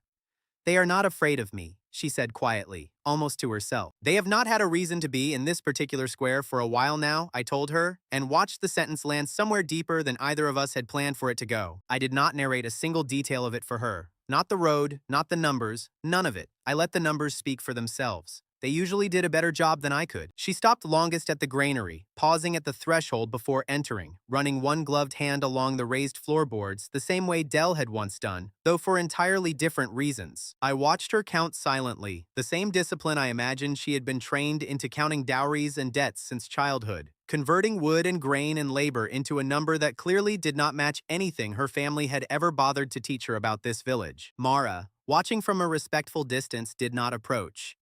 Some introductions, she had told me once, are better made by the place itself rather than by a person standing in front of it. When she finally turned to face me, her voice had lost its usual sharp edges, replaced by something colder and much more dangerous. The sound of a woman recalculating an entire marriage in real time. "Every insult I ever gave you," she said. "Every time I called you trash, in front of everyone who mattered. Every time I made certain the whole court heard it. That is what paid for this. I did not deny a single word of it, because denying it would have insulted the both of us equally." "Some of it," I said. "Not all of it, but yes, some of it." She studied me like a stranger wearing a familiar face, searching for the exact moment the substitution happened. "Prove it," she said eventually. "Say something cruel to me right now, on purpose, both of us knowing precisely what we are doing, and let me watch your precious system reward it the same way." I told her that was not how it worked, that the whole engine ran on truth, not performance, but she was already turning to a nearby servant instead of listening to me. "You," she said, gesturing at the boy carrying an empty grain sack. "Everyone, come closer. I would like you all to hear this." She turned back to me, chin lifted, voice pitched loud and deliberate and entirely, obviously staged. "My husband," she announced, "is a worthless village mongrel who married above himself and will die exactly as small as he was born." The words landed exactly as she intended, sharp enough to draw a wince from the small crowd that had gathered. And then, quietly, in the space where a reward should have appeared, something else did instead. Collusion detected. Reward reduced by 90%. Leora waited, chin high, clearly expecting gold bags to materialize out of thin air and prove her point for her. Nothing materialized. The window that opened for me alone confirmed a reward so small it barely qualified as an insult to the insult itself. And I read the verdict out to her, word for word, watching triumph drain into genuine, deep offense as I did. "It called me fake," she said, unable to decide whether to be relieved or furious about it. "I insult you for a living. And that thing of yours just told the entire market I was not being honest about it. Even the system knows the difference," I told her, and had the distinct, foolish pleasure of watching my wife look personally insulted by a piece of magic she did not even believe in an hour ago. We stood there, in a market built partly out of her own cruelty, both of us staring at proof that cruelty only paid when it meant something. Neither of us said the obvious thing out loud, though both of us clearly heard it anyway. That whatever this was between us, contempt or curiosity or something neither had a name for yet, it had just been judged, quietly and without mercy, by a system that apparently trusted nobody's performance, including hers. Leora did not let the matter of the failed insult go quietly, which honestly should have been my first warning about the rest of that week. "You are certain," she said, the morning after the market, standing in the doorway of a small study I had claimed as mine simply because nobody else wanted it. "There is no version of this where I simply insulted you wrong." "There is a version," I told her, "where the system knows the difference between a wound and a performance, and you gave it a performance." She did not like that answer. I watched her turn it over twice, searching for a loophole, the same look a merchant gives a contract while hunting for the clause that lets him keep the money and the goods both. Truth condition failed, the record still read, quiet and unmoved by her indignation. Reward, reduced by 90%. I recited the lines to her again, flat, word for word, the same way I had once read F-rank doormat to myself. The sting of them did not fade on a second reading. Collusion penalty, active for exactly as long as it took her to try that particular trick again, and both of us already understood she would not try it twice. "You cannot simply decide to be humiliated on schedule," I said. "Believe me, if that worked, I would already own 3 kingdoms and a very tired throat." She almost smiled at that. Almost. The expression got halfway to her mouth before she remembered who she was talking to and folded it back into something colder. "I do not appreciate being called fake by a light I cannot even see properly," she said, and left before I could point out that the light had not called her fake just, only honest about the fact that she had not meant it. I found myself, once she had finally gone, oddly unsettled by the whole exchange, in a way that had nothing to do with the reduced reward. For months, Leora's contempt had been the one constant I could measure everything else against, reliable, unwavering, almost comforting in its predictability. Watching her try to counterfeit that same contempt and fail felt like watching a familiar landmark shift slightly out of place. I should have enjoyed that small, strange victory longer than I did. Marcel made certain I did not get the chance. It started, as these things always seem to, with a rumor small enough to seem harmless and detailed enough to do real damage. Celeste Ravel, the story went, had been seen leaving my rooms late one evening, laughing, familiar, entirely too comfortable for a woman who was supposed to be my enemy. None of it was true. I had not seen Celeste alone since the day she accepted the audit challenge. And even then, an entire garden full of witnesses had been present the whole time. But truth has never once slowed down a good rumor, and this one traveled with the gleeful speed reserved for stories that make everyone involved look slightly foolish. By the second day, I heard it repeated by a servant who did not know I was listening. By the third, a noblewoman I had never met offered me her sincere condolences at a gathering, in a tone that made it very clear she did not believe a word of her own sympathy and enjoyed saying it anyway. By then, I had heard 3 separate versions of my own story repeated back to me by people who had no idea I was the subject of their gossip, each version stranger than the last, one involving an actual demon, another involving a secret inheritance from a forgotten uncle. A steward I trusted, an older man who had served Housevane longer than either Leora or Marcel had been alive, pulled me aside near the kitchens on the 4th day, voice low. "They are placing wagers on it now, my lord," he said, clearly uncomfortable delivering the news. "Whether the lady will leave you, whether she already knows, whether the court beauty simply grew bored of watching you win and decided to break something instead." I asked him what he thought, mostly because I trusted his read of a room noticeably more than my own at that point. "I think," he said carefully, "that a rumor this convenient rarely arrives on its own. Someone fed it, and someone benefits from watching it grow." I did not need him to name Marcel out loud. We both already knew, and saying it plainly would only have given the rumor one more mouth to travel through. Public sympathy balance, unstable.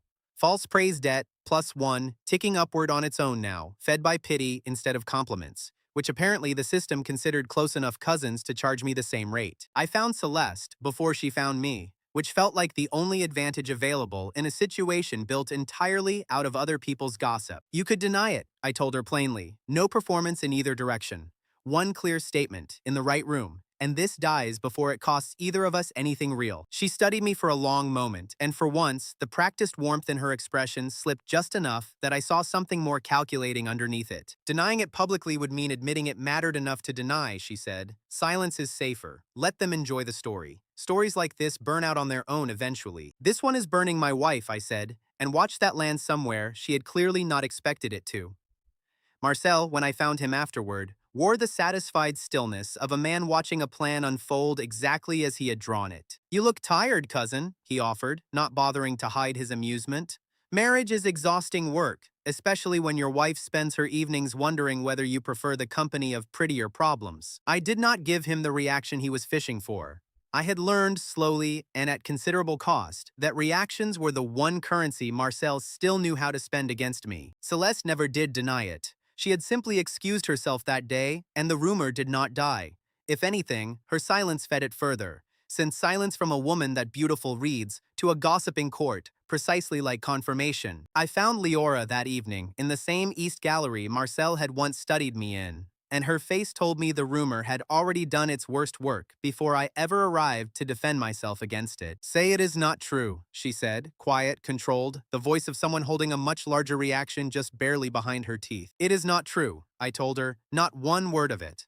"I do not care whether it is true," she said, and the honesty of that sentence surprised both of us. "I care that an entire court is watching me be humiliated by a woman I cannot even properly hate, because apparently now I am forbidden from hating anyone convincingly around you." I thought back, standing there, to the servants' hallway where she had once mocked my coat in front of 3 maids and a linen boy. Contempt so casual it had barely registered as effort.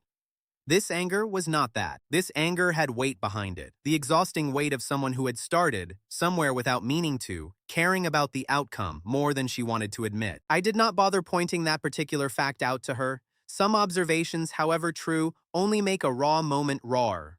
Whatever Leora felt toward me had stopped being simple contempt a while ago, even if neither of us had found a better word for it yet. I did not have a clever answer ready for her anger, so I chose not to offer her one at all. I let her be furious, in the honest way the system apparently required from both of us now, and turned my attention to the actual weapon instead of the wound it had made. Celeste's tool was praise disguised as sympathy. Praise, I had already learned, cost her nothing to give and cost me everything to receive. The next time I found her holding court, surrounded by admirers, nodding along to another gentle, devastating compliment about my supposed suffering, I did not wait for an opening. I made one. "If you believe so deeply in what Ashenbrook has become," I said, loud enough to reach every corner of the room, "invest in it. Publicly. Coin, not compliments. Let the ledger record your name beside your praise, the same way it records mine." The room went quiet in that particular way rooms go quiet when a performance suddenly requires an actual cost. Celeste's smile did not waver, but something behind her eyes recalculated fast. The same shift a merchant's face makes the instant a customer asks for a written guarantee instead of a friendly assurance. Investment challenge, open. A simple line, waiting patiently to see whether flattery could survive being asked to put money where its mouth was. She laughed, light and easy, the practiced sound of someone buying time. "Business is such an unromantic answer to a simple compliment," she said. "It is the only honest one," I told her. "Everything else is just noise with good posture." Fenwick, standing near the front with the same stubborn expression he had worn negotiating his caravan contract, watched the entire exchange with open interest, thumbs hooked in his belt. "I have bought a great many things on a compliment before," he said, to no one in particular loud enough to carry. "Never once regretted checking the receipt first. Seems that lesson applies just as well to people." A few traders nearby chuckled at that, and I noticed Celeste's composure tighten fractionally at the sound. The discomfort of a woman more accustomed to controlling a room's laughter than becoming its target. A merchant near the back, one of the traders who had returned after the caravan subscription proved itself, actually laughed out loud at the silence, quickly disguising it as a cough when Celeste's eyes cut toward him. "Someone finally asked," another voice offered from further back, entirely too pleased with the question. "What is a compliment actually worth, if the person giving it will not spend a single coin backing it?" Celeste did not answer that either. She simply excused herself with the same composed grace she used for everything, though I noticed, for the first time since meeting her, that her exit lacked its usual unhurried confidence. She did not invest.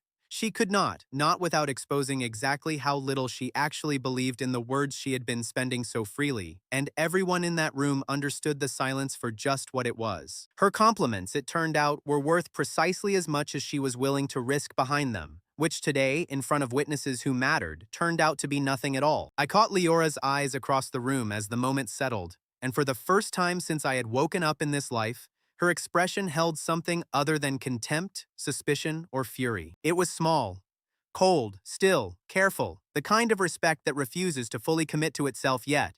But it was there, undeniable, a flicker where nothing but disdain had lived before. Recognition seed, dormant, not active, not yet earned, but planted quietly in a place that had not existed for me a season ago. I did not get to enjoy that flicker for long. A steward found me before the gathering had even fully dispersed, breathless, the news he carried clearly bigger than he was comfortable delivering. "The Merchant Guild has sent an auditor, my lord," he said. "He arrives within the week. He says the gold funding Ashenbrook cannot be real, and he intends to prove it in front of every trader who has ever done business with you." Mira found me not long after the steward delivered his news, ledger already tucked under one arm, expression carefully neutral, reserved for problems she had not yet decided how large they actually were. "Guild auditors do not travel for small suspicions," she said. "Someone with real influence pushed this complaint through faster than the ordinary process usually allows." I asked her who she suspected. "I do not suspect," she said. "I know exactly who benefits from timing an audit the same week your wife nearly gave you the first real crack of respect she has shown all season. Whether we can prove it in front of the guild is an entirely different question. I had survived an insult trap, a praise trap, and a rumor built entirely out of nothing. All three had, in their own strange way, ended up funding or protecting the exact thing they were meant to destroy. Money, though, did not care about tricks of reputation. Money only cared whether the coins in a ledger could survive a stranger's hands testing them for counterfeit, and I was about to find out whether Ashenbrook's economy was real enough to survive that particular kind of scrutiny. The Merchant Guild auditor did not knock. He arrived like tax collectors and bad weather always do, announced by everyone except himself. His name, I learned within the hour, was of considerably less interest to him than his authority, which he wore like a second, heavier coat. 8 contracts, he announced to the gathered market, standing on a crate someone had clearly offered him without being asked. Frozen pending investigation until this village can explain where its gold actually comes from. Bren, mid-negotiation with a lodging fee when the auditor made his announcement, did not step back at all. She simply crossed her arms and waited, the stillness of someone who had already decided her opinion of this man before he finished his first sentence. The announcement echoed off the granary wall louder than he probably intended, and I watched fear move through the square in a widening ring, spreading outward from the exact spot the words had struck. Merchants who had been mid-negotiation the moment before suddenly discovered urgent reasons to step back from their own carts. Nobody wants their name attached to cursed money, not even merchants who had until 30 seconds ago been perfectly happy taking it. I recognized the shape of the attack even before I fully understood its mechanics. Marcel had failed with insults. He had failed with praise borrowed from Celeste. He had failed with sabotage that only ended up teaching me to build stronger systems. Now he had found a weapon that did not care about my calm, my strategy, or my system at all. Institutional doubt did not respond to a bow or a ledger entry. It responded only to time, patience, and proof. 3 things a hostile auditor had no particular interest in granting me quickly. Contract credibility, test beginning. Not a number yet. A question waiting to be answered in front of everyone who mattered. Mira reached him before I did, which felt correct because this particular battlefield belonged to her more than it belonged to me. You are welcome to test every coin in this village, she told him, calm in a way that made his prepared hostility look slightly foolish by comparison.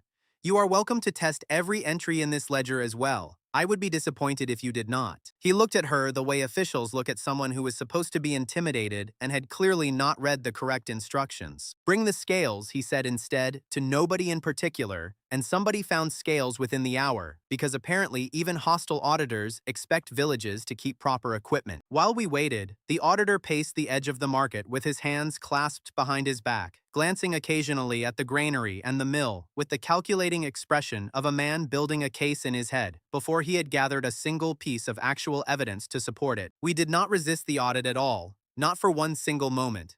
We hosted it.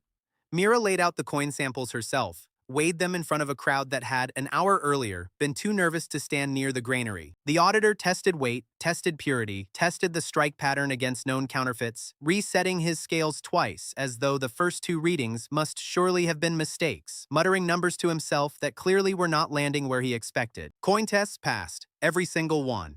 He questioned the workers first, methodically, notebook open, clearly trained to catch a rehearsed story by its seams before it had a chance to fully form. He asked Bren how much the mill charged per sack, pen ready to catch any hesitation. She answered without hesitation, then corrected herself when she realized she had quoted last month's rate instead of this week's, and the small human imperfection of that correction seemed to unsettle him more than a perfect answer would have. He turned next to Oswin, asking who had built the storage racks and how much the lumber cost. Oswin told him, then added, unprompted, that half the lumber had come cheap because it was slightly warped, and the racks were built around the warp instead of against it. Small answers. Inconvenient, entirely unrehearsed. Exactly the kind of answers a fraud does not usually bother inventing, because fraud prefers round numbers and confident silence over splinters and warped lumber. He moved to the ledger next, expecting, I suspect, a mess of vague entries and convenient rounding designed to hide something ugly underneath it. Mira handed him the books herself, open to the exact pages that mattered most, including the one that still read, plainly, without apology, cost of error, 31% grain loss, logged the same week it happened. He read that entry twice, lips moving faintly over the words, hunting for the lie it stubbornly refused to contain. Ledger variance, under 3%.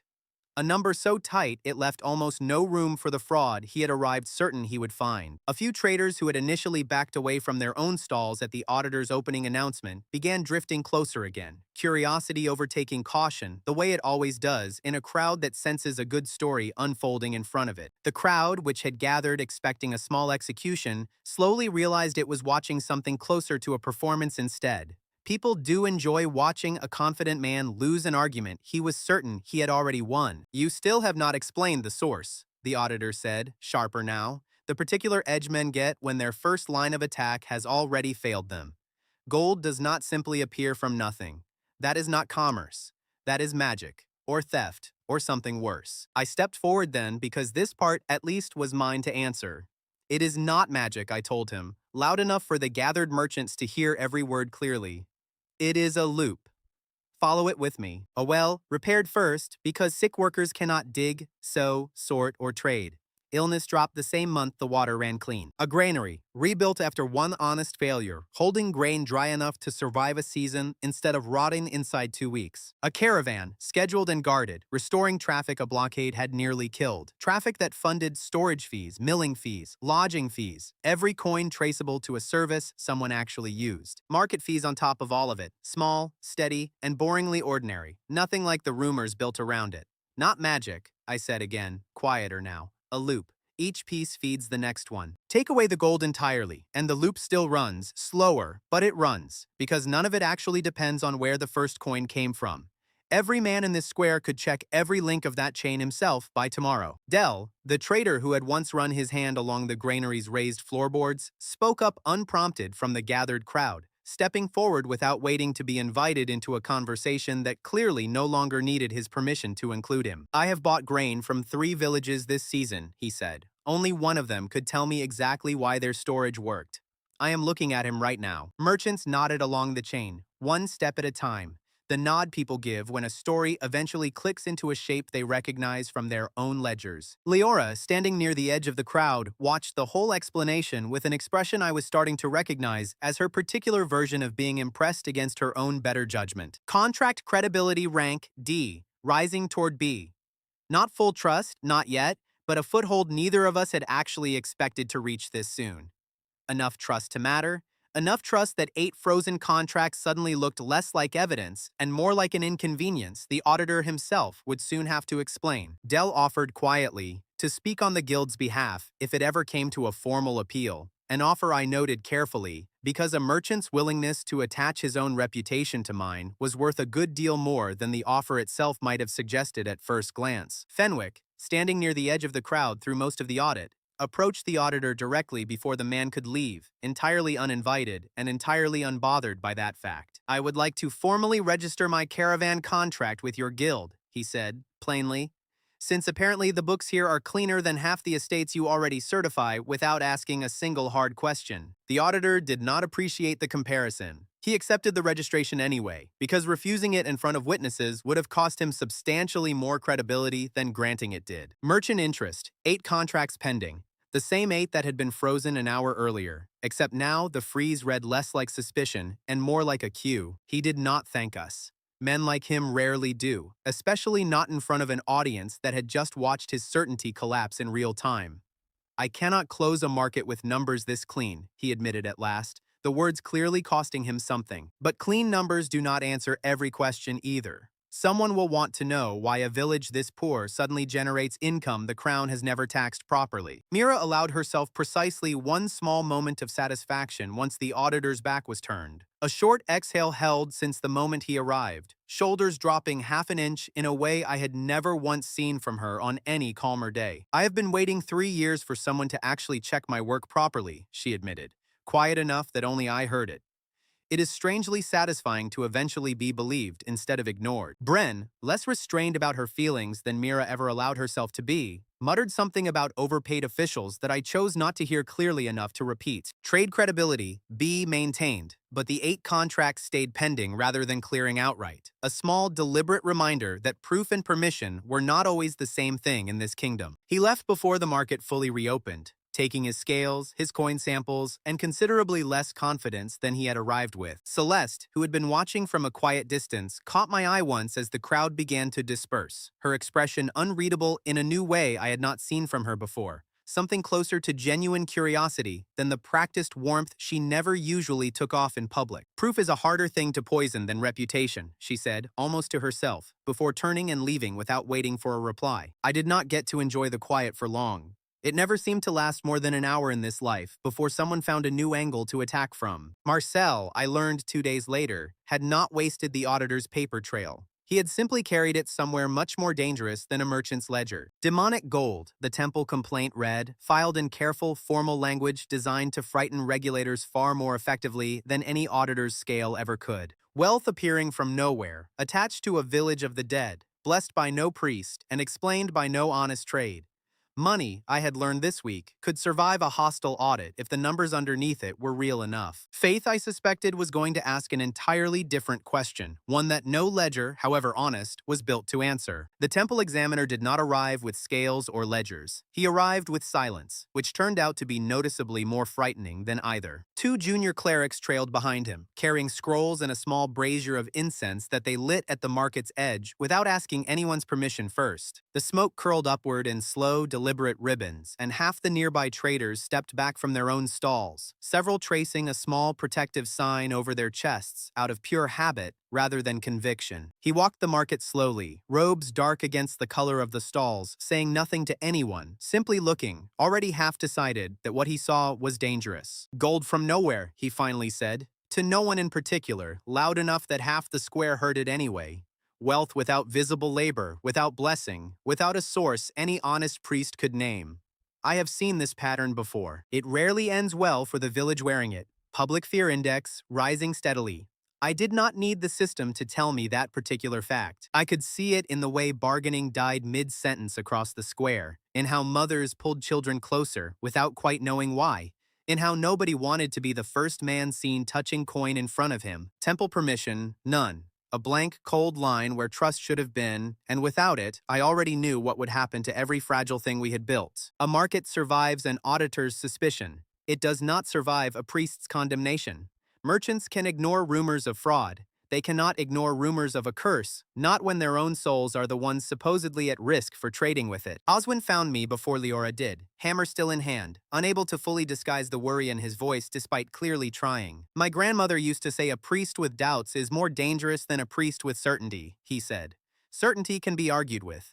Doubt just watches and waits for you to make the mistake that proves it right." I told him that sounded like considerably worse odds than the Baron or the Auditor had offered so far. "It is," he agreed, and went back to his hammer without further comfort to offer either of us. Leora found me watching the examiner from the edge of the square, her expression tighter than I had seen it since the day she first saw the caravan yard. "You cannot buy your way out of this one," she said, quiet, almost a warning. "Coin does not impress a man worried about his own soul." "I know," I told her. "This one does not want proof of profit. He wants proof of purpose." I did not try to argue theology with him, because I had no ground to argue it on. And arguing metaphysics with a man trained his entire life to win exactly that argument seemed like the fastest way to lose everything I had built here. Instead, I asked Mara a question that had nothing to do with gold at all. "How many people in this village go hungry on an average day, even now?" I asked her. Her answer was longer than I wanted and shorter than the truth probably deserved. "Enough," she said. "The granary feeds workers first. The old, the very young, and anyone too sick to work still eat last, if they eat at all." That gave me the only argument I actually had. We opened the bread line the next morning, under the examiner's own watching eyes, because I wanted his suspicion standing right where it could not look away from the result. 300 loaves, baked from grain. The temple itself could inspect at any moment it chose to. The ovens ran in shifts, so the bread stayed warm through the whole distribution instead of going cold before the last hungry face reached the front. No coin changed hands. No fee. No ledger entry beyond the cost Mira tracked meticulously, down to the last measure of flour, because even charity, in this village, was going to survive an audit if anyone ever demanded one. Mara brought the first residents herself, Yorick leaning hard on her arm, a widow with 3 children too thin for their age, a boy who flinched when anyone raised a hand near him, each of them carrying whatever small bowl or cup they owned, clutched tight in both hands. The widow took her small share of bread without meeting my eyes, the careful pride of someone who still remembers what it costs to need help this badly, and I did not push her to look up. Some kinds of dignity deserve to be left exactly where a person chooses to keep them. Nearby, the refugee family who had arrived 2 weeks earlier stood in the same line, the father no longer needing charity himself now that 3 separate wages came into his household, but insisting his children still learn what the breadline meant, so they would remember it later and choose kindness themselves when their own turn came to give rather than receive. Bren organized the line itself, insisting on an order that put the sick and the very young first regardless of who had arrived earliest, walking the length of the queue twice to make certain nobody had quietly slipped ahead through simple stubbornness, and faced down 2 grumbling adults who tried to argue their own place ahead of a coughing child without raising her voice once. "This is not a market stall," she told them, flat and final. "Nobody haggles their way to the front of a bread line while I am standing here." They did not argue further. Nobody, I was beginning to learn, argued with Bren for very long once she had decided a thing was settled. Yorick took his loaf last of the old ones on principle and told the examiner, unprompted, that he had helped raise half the original walls of Ashenbrook before the fire took his trade and most of his family in one night, stating it flatly, a measurement rather than a wound. He ate slowly, a man who had learned not to trust a full stomach to last.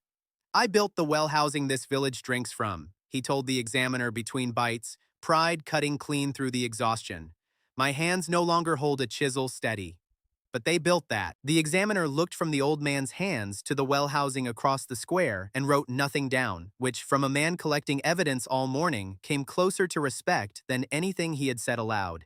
He watched each of them eat. Not from a distance, he stood close enough to see just how the boy ate the crust first and saved the soft center for last. The habit of a child who has learned that food does not always last long enough to be enjoyed slowly. The examiner asked the boy's name directly, crouching to a height that did not tower over him, and the boy answered so quietly that even I, standing close, barely caught it.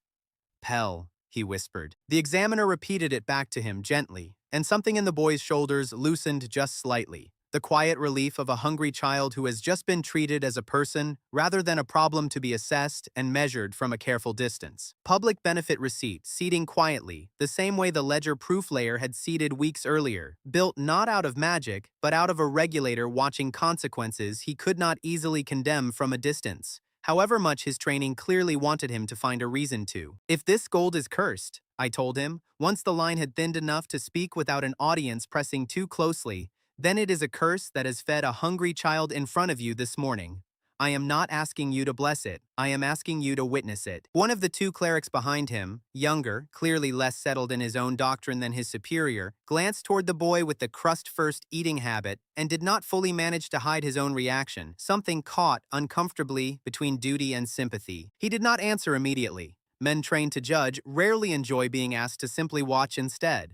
Temple seal, temporary permission granted, not forgiveness, not blessing. Permission, narrow and conditional, extended only as far as the bread line itself, but permission all the same, and permission was the only currency that mattered today. Mira logged every loaf against the grain ledger that same evening, a public benefit column nobody had asked her to create, because she intended for the temple to find our charity exactly as countable as our profit. The traders who had frozen at his arrival began trickling back within the hour, cautious at first, then steadier, because a temple that had not condemned the breadline was, for the moment, a temple that had not condemned the market surrounding it either. Public fear index, reduced. Trade credibility, B, holding, steadier than I had any right to expect given how close the morning had come to unraveling everything. Oswin, watching the examiner's procession leave from a safe distance, finally set his hammer down for the first time since the man had arrived that morning. My grandmother would have called that the closest thing to a blessing a suspicious priest ever gives, he said.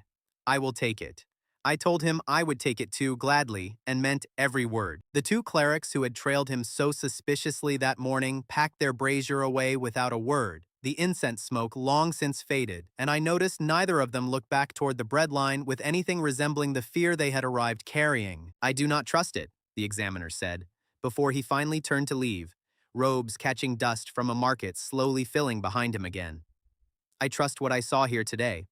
Those are not the same thing, and I will be watching to see which one proves true over time. That was not a blessing. It was, at best, a suspended judgment, and I understood exactly how thin the ground under that judgment actually was. Leora watched him go with an expression I had started to recognize as her particular way of reassessing me, quiet and unreadable, and entirely too observant for my comfort. You did not fight fear with money, she said. You fed it something it could not argue with.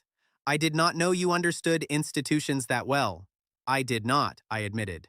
I understood hunger instead, and it turned out that was close enough. Recognition seed, flickering somewhere beneath the surface, unspoken, unnamed, not yet ready to grow into anything either of us was prepared to name out loud. I did not know it yet, standing in a market slowly filling again with relieved traders, but Marcel had already abandoned institutions entirely and moved quietly on to something considerably uglier instead. He found what he needed 2 days later, in a quiet corner of Ashenbrook itself, far from any temple or guild or court that might have stopped him. The man he found was not evil. He was frightened, the old kind of frightened that comes from remembering precisely what nobles did to this village the last time it looked worth burning.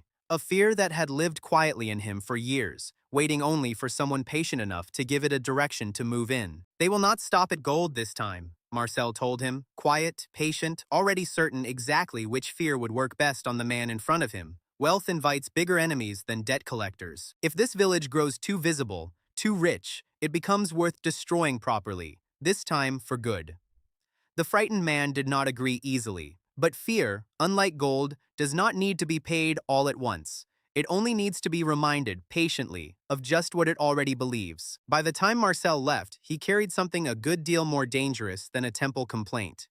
A rough sketch of the warehouse, the grain stores marked by value, and the guard schedule, given freely by a man who genuinely believed he was preventing a second massacre instead of causing one. Loyalty, I had learned slowly and expensively, could not be bought entirely with wages or gold or even clean water. Somewhere in Ashenbrook, an old wound was still open enough for Marcel to reach directly into it, and I had no idea yet exactly how much that wound was about to cost me. Smoke woke me before any messenger could. I felt it before I understood it, the wrongness of a smell that did not belong anywhere near sleep. Warehouse. Someone was already shouting outside, voice cracking on the word. The warehouse is burning. I ran the distance from the manor's borrowed guest room to a horse faster than I had ever moved in either life, and the ride to Ashenbrook that night felt longer than every ride before it combined. By the time I arrived, the fire had already done most of its worst work. Flame climbed one whole wall of the granary's storage wing, orange light thrown high enough to paint the surrounding rooftops, smoke rolling thick and low across a market square that had, hours earlier, been full of ordinary, boring, precious daily business. Yorick, too old to run for water but too stubborn to stay seated, directed the bucket line from a chair someone had dragged close enough to the fire for him to shout instructions over the noise. His voice, cracked and furious, cut through the chaos better than anyone younger could have managed. A lifetime of directing stonework, apparently translating well enough to directing a crisis. People screamed, the specific scream of a memory, and a present danger collapsing into the same moment.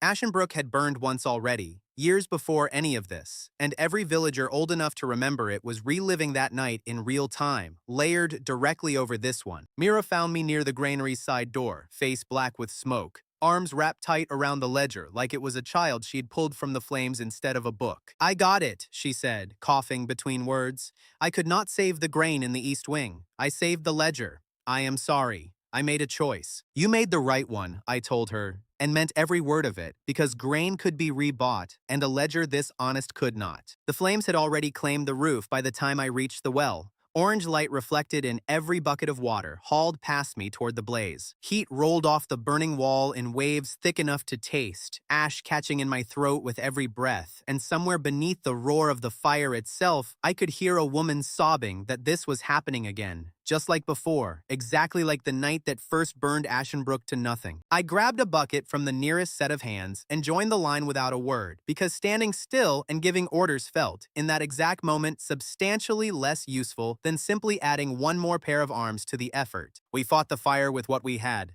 Buckets, wet sacking, bodies working faster than exhaustion should have allowed, until the flames eventually gave up more ground than they took. Oswin organized a bucket line from the well without anyone telling him to, shouting positions in a voice raw from smoke, refusing to let anyone stand too close to a wall that had already started to lean, dragging one stubborn young volunteer bodily back from the danger when the boy refused to listen the first time. Bren dragged 2 sacks of grain clear of the flames herself before the heat finally forced her back, coughing hard enough that Mara had to physically drag her clear, still trying to reach for a third sack, even as Mara's grip closed firmly around her arm and refused to let go. Tar and the other hunters formed a second line further back, less useful against the fire than against the panic, physically blocking 2 separate residents from bolting into the burning wing after belongings that no longer mattered as much as their lives did. It was not heroism, not precisely. It was people who had built something together, refusing to watch it burn without a fight. And I understood, watching them, that whatever loyalty Ashenbrook had toward me personally mattered considerably less than the loyalty they clearly already held toward each other. Warehouse loss, 22% of total stock. Market stability, critical, not catastrophic, not survivable without pain either. By the time the last ember died, a name had already surfaced among the crowd. passed hand to hand like something too hot to hold on to for long. Bren was the one who physically caught him, faster than any of the guards, tackling him into the mud hard enough that two of Tar's hunters had to pull her off, her wax tablet abandoned somewhere behind her in the chase, forgotten for the first time since I had met her. "My sister was in that granary loft an hour ago," she shouted at him, voice cracking with a rage that had nothing performed about it. "She sleeps there some nights when it is cold. You knew that?" The frightened man Marcel had found, caught near the warehouse's east wall, soot on his hands, a half-burned torch still smoking at his feet. The crowd wanted him dead. I could feel it in the air before anyone said it out loud, the ugly hunger of people who have just watched something precious burn and need somewhere immediate to put that pain. I felt it too, if I'm honest about it. A cold, simple anger, the kind that wants very little except an outlet. The system, apparently, felt me reaching for that outlet before I even moved toward him. "Retaliation will void. Emergency reward," the warning read, plain and immediate, cutting through the noise in my own head with uncomfortable precision. I stopped. Not because the warning frightened me, though it did, but because it forced one clean, cold second of thought between my anger and whatever I was about to do with it. The traitor did not run.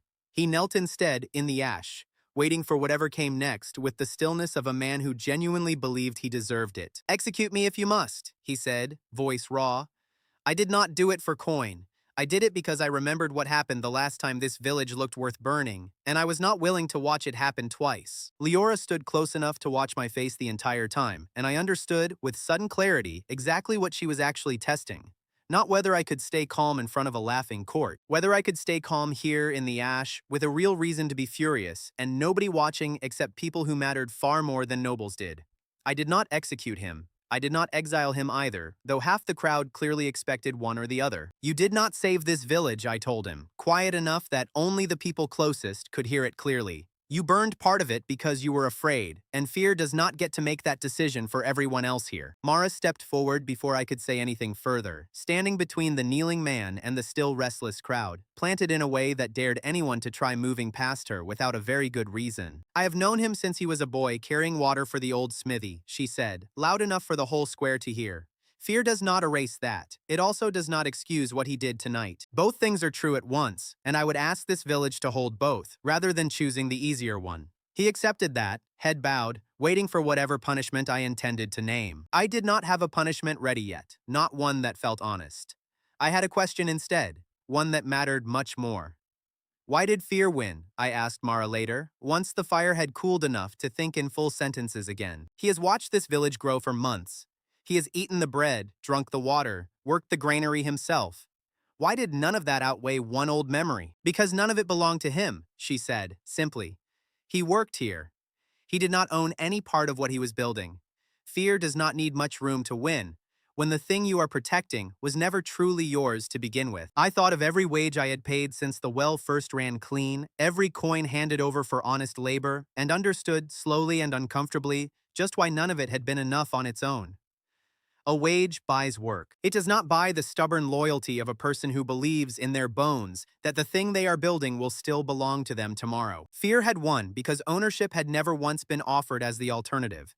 That sentence sat with me longer than the fire had. We built the answer over the following 3 days, Mira drafting the numbers, Mara gathering the names, myself arguing the shape of it until it stopped sounding like charity and started sounding like the only sensible business decision available. 10% of the market's profit split into shares, held by the people actually working it.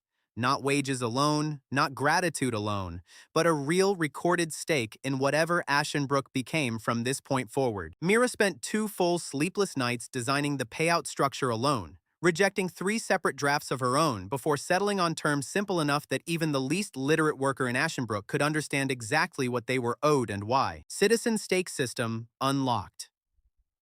First names entered by lamplight. Workers who had spent months simply earning coin now watching their own names attached to a percentage of something growing. The trader's sentence, when I finally named it, was work instead of rope.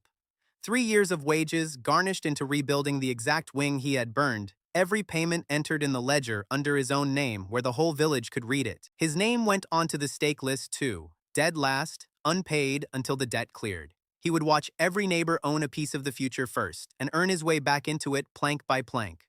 Mara called it harsher than hanging. She did not ask me to soften it. Dell and Fenwick, passing through on a scheduled caravan run the week the stake list was finalized, asked to see it out of pure curiosity, and both men went unusually quiet, reading through the names. I have never once seen a lord give away 10% of anything, Fenwick eventually said. Most of them cannot be convinced to give away 10% of a compliment. 10%, Dell said, reading the terms twice, hunting for the hidden clause he was certain had to be in there somewhere. No hidden fees, no repayment schedule, no clawback if the market has a bad season. None, I confirmed. If the market fails, everyone loses together. If it succeeds, everyone keeps their share of why.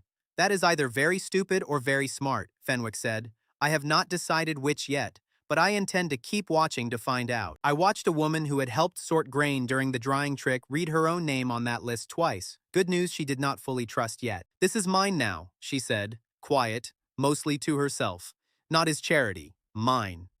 She carried the memory of that page out of the granary with both hands steady, the way she had once carried rescued seed grain in out of the rain. Yorick, watching from his chair as the last names went onto the stake list, muttered that he had waited his entire life for a lord to finally understand the difference between owning people and owning alongside them. Loyalty stabilized, not perfect and never entirely safe from fear finding a new crack to slip through, but sturdier, built out of ownership instead of promises. The kind of loyalty that does not need reminding every time smoke rises over a rooftop. I did not learn what happened next until nearly a full week later, buried in market reports that gave no hint of what was coming, from a courier who arrived pale, careful, and clearly reluctant to be the one delivering the news. Word had traveled fast, past merchants and traders, and a temple examiner who had not been sworn to secrecy about anything he had witnessed. Ashenbrook, rich enough now to attract genuine attention, wounded enough after the fire to look temporarily easy, had reached the ears of a neighbor noticeably larger and considerably less patient than any noble I had faced so far. A purse without a sword, the Baron reportedly called it,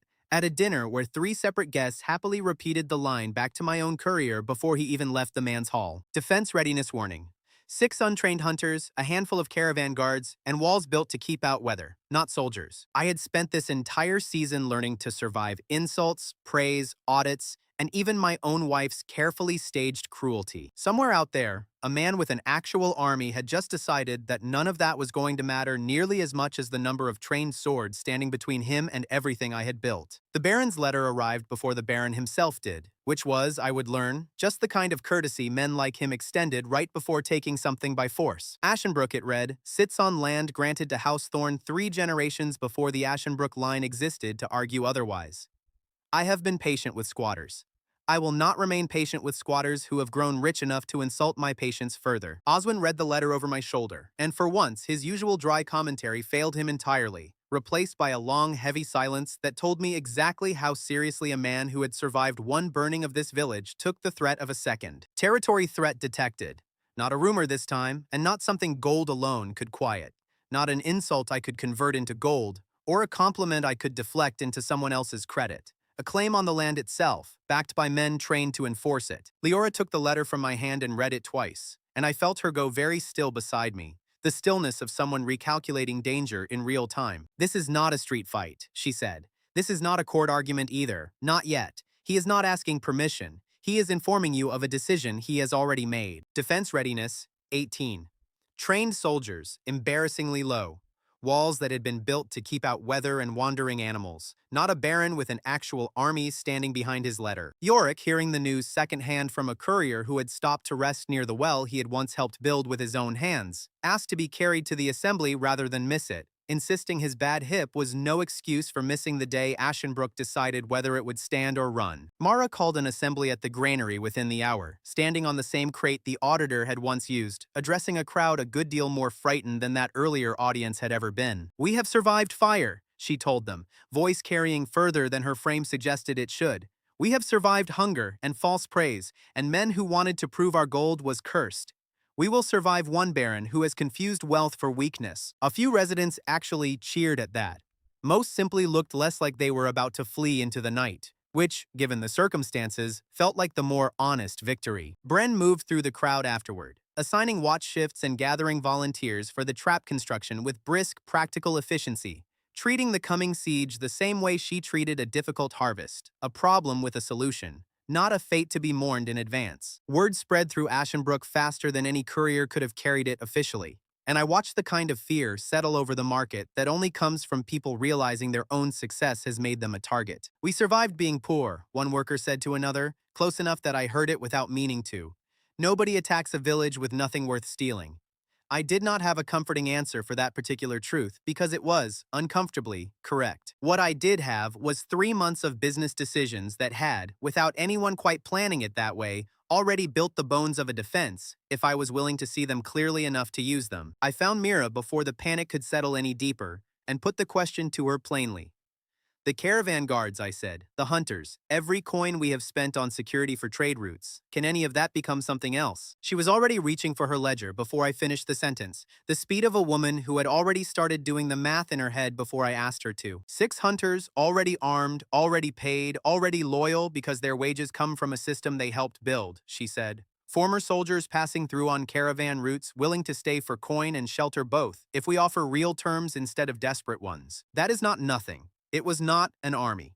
14 former soldiers signed contracts within 2 days, drawn by pay that was honest, terms that were written rather than merely spoken, and shelter that was better than most of them had slept in for years. Several of them, Tar told me later, had drifted between mercenary contracts for years without ever once being offered a written agreement they could actually keep, let alone one that named exact wages and exact terms instead of a captain's spoken promise that could vanish the moment it became inconvenient. Mara did something I had not asked her to do at all.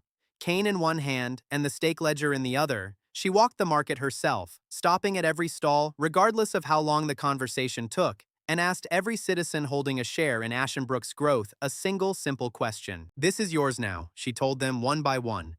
"Are you willing to help defend what is yours?"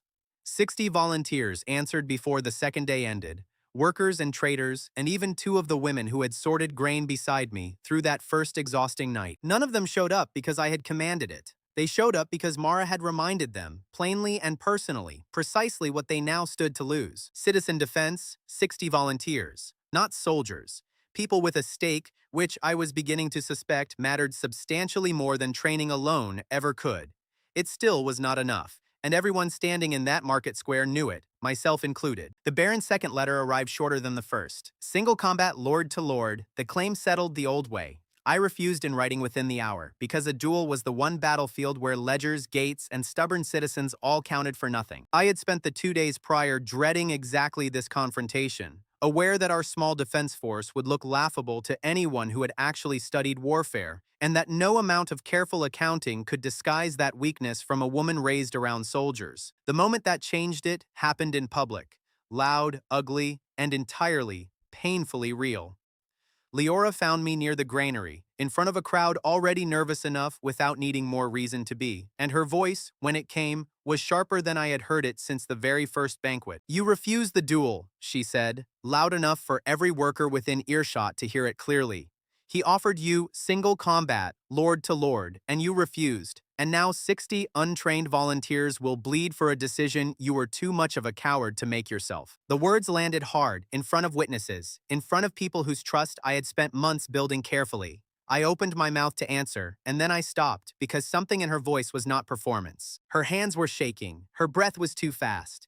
Whatever this was, it was not a staged insult designed to farm a reward. It was fear, real and unrehearsed, wearing the only shape she apparently knew how to give it. Public humiliation confirmed. Truth condition passed. No collusion detected, because there had been none to detect. Only a woman genuinely terrified and genuinely angry that I would not solve this the simple, bloody way she had been raised to expect from men in my position. Emergency defense charter, unlocked. Trap blueprint, delivered whole, laid out in my mind with the sudden clarity of something I had always known and simply needed the right pressure to remember.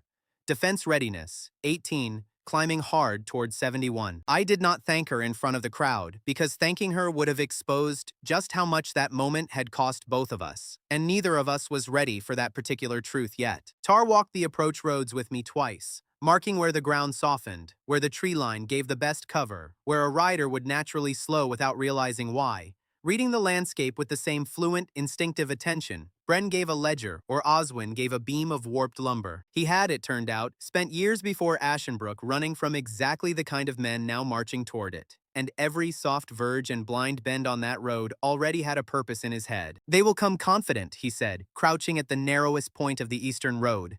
"Confidence makes men careless about their footing. We do not need to beat their numbers. We only need to beat their footing." We built the traps in 4 days, working nights the same way we had once dried grain by borrowed forge light, exhaustion setting into the same bones and the same stubborn refusal to stop before the work was finished. Narrow gates that forced any column of men into single file.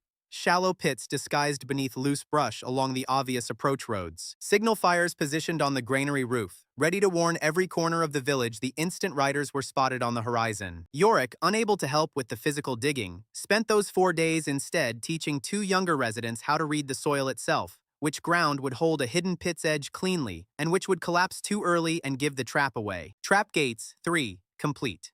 Citizen defense, positioned along lines Mara had walked and argued over personally, every volunteer given a role that did not require them to be soldiers, only patient and armed, and willing to hold a line they actually cared about losing. The night before the attack, I walked the granary one last time, checking the same raised floors and dry zones that had months earlier been the only victory this village had to its name.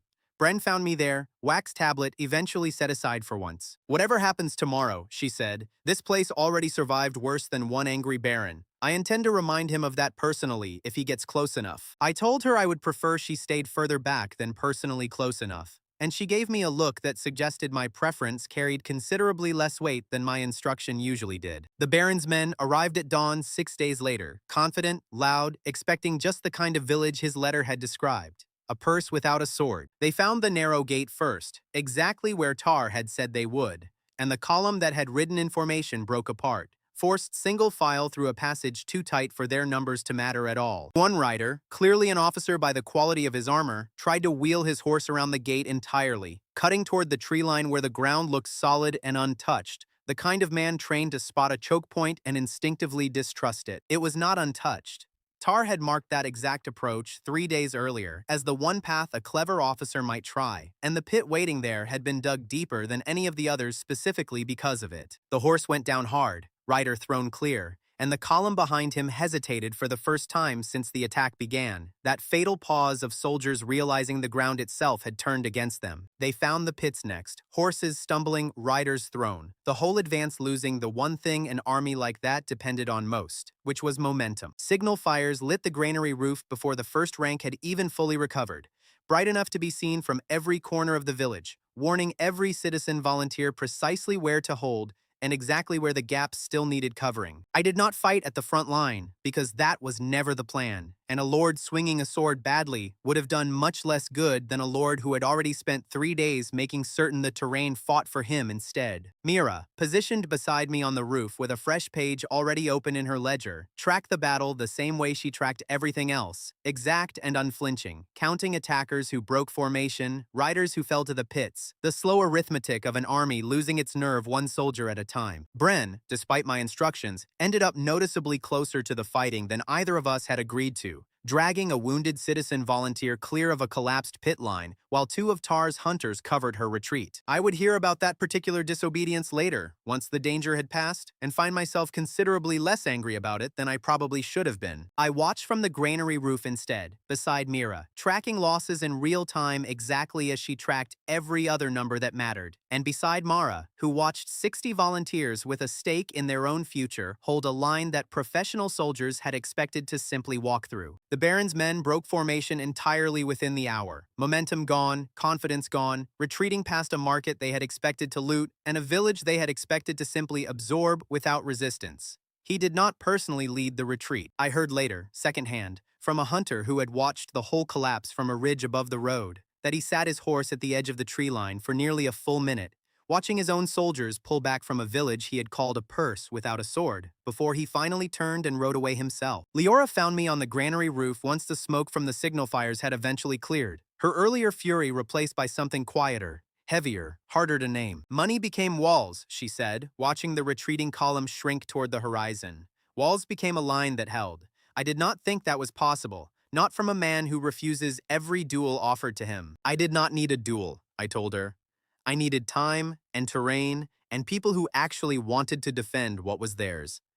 She did not answer that immediately. She simply looked at me, longer than she usually allowed herself to, before finally turning back toward the village below us, and something in the set of her shoulders suggested the conversation had cost her more than her usual composure typically allowed. We had not seen the last of the Baron. I understood that even as the relief of the moment settled over the market square. Men like him do not simply accept a loss and walk away from it quietly. The courier who found me 2 days later confirmed exactly that. The Baron had not gone home to lick his wounds. He had gone straight to the royal court instead, filing a formal complaint against a village he had failed to conquer by force, in the hope that a courtroom might succeed where his soldiers had not. Defense had bought us time. It had not bought us peace, and the next battle, I suspected, was going to be fought with words and witnesses instead of gates and pits in a room a good deal more dangerous than any battlefield I had faced so far. The royal court did not look like a battlefield, but it felt like one the moment I stepped inside it. Marcel stood near the front, composed now, the loose confidence of a man who had eventually found a room where insults did not fund the person he aimed them at. Celeste stood a careful distance from him, close enough to be useful, far enough to deny any alliance if the day went badly, and I noticed her eyes move toward Mira's ledger, still tucked protectively against Mira's chest, more often than they moved toward me. The Merchant Guild auditor waited with a folder of numbers he clearly hoped would matter more here than they had at the market.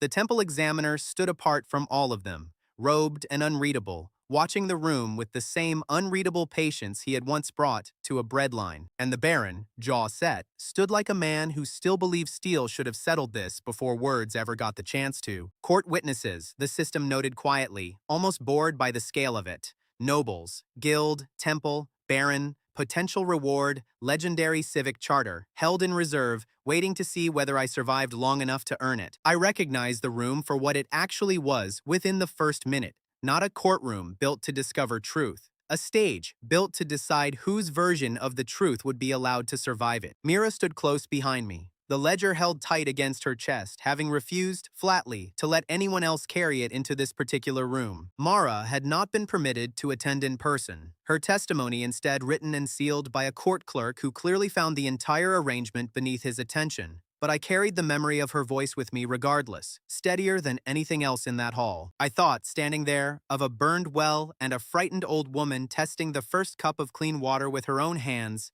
rather than trust anyone else's word for it. Whatever happened in this room today, that moment had already happened, and no verdict here could unmake it.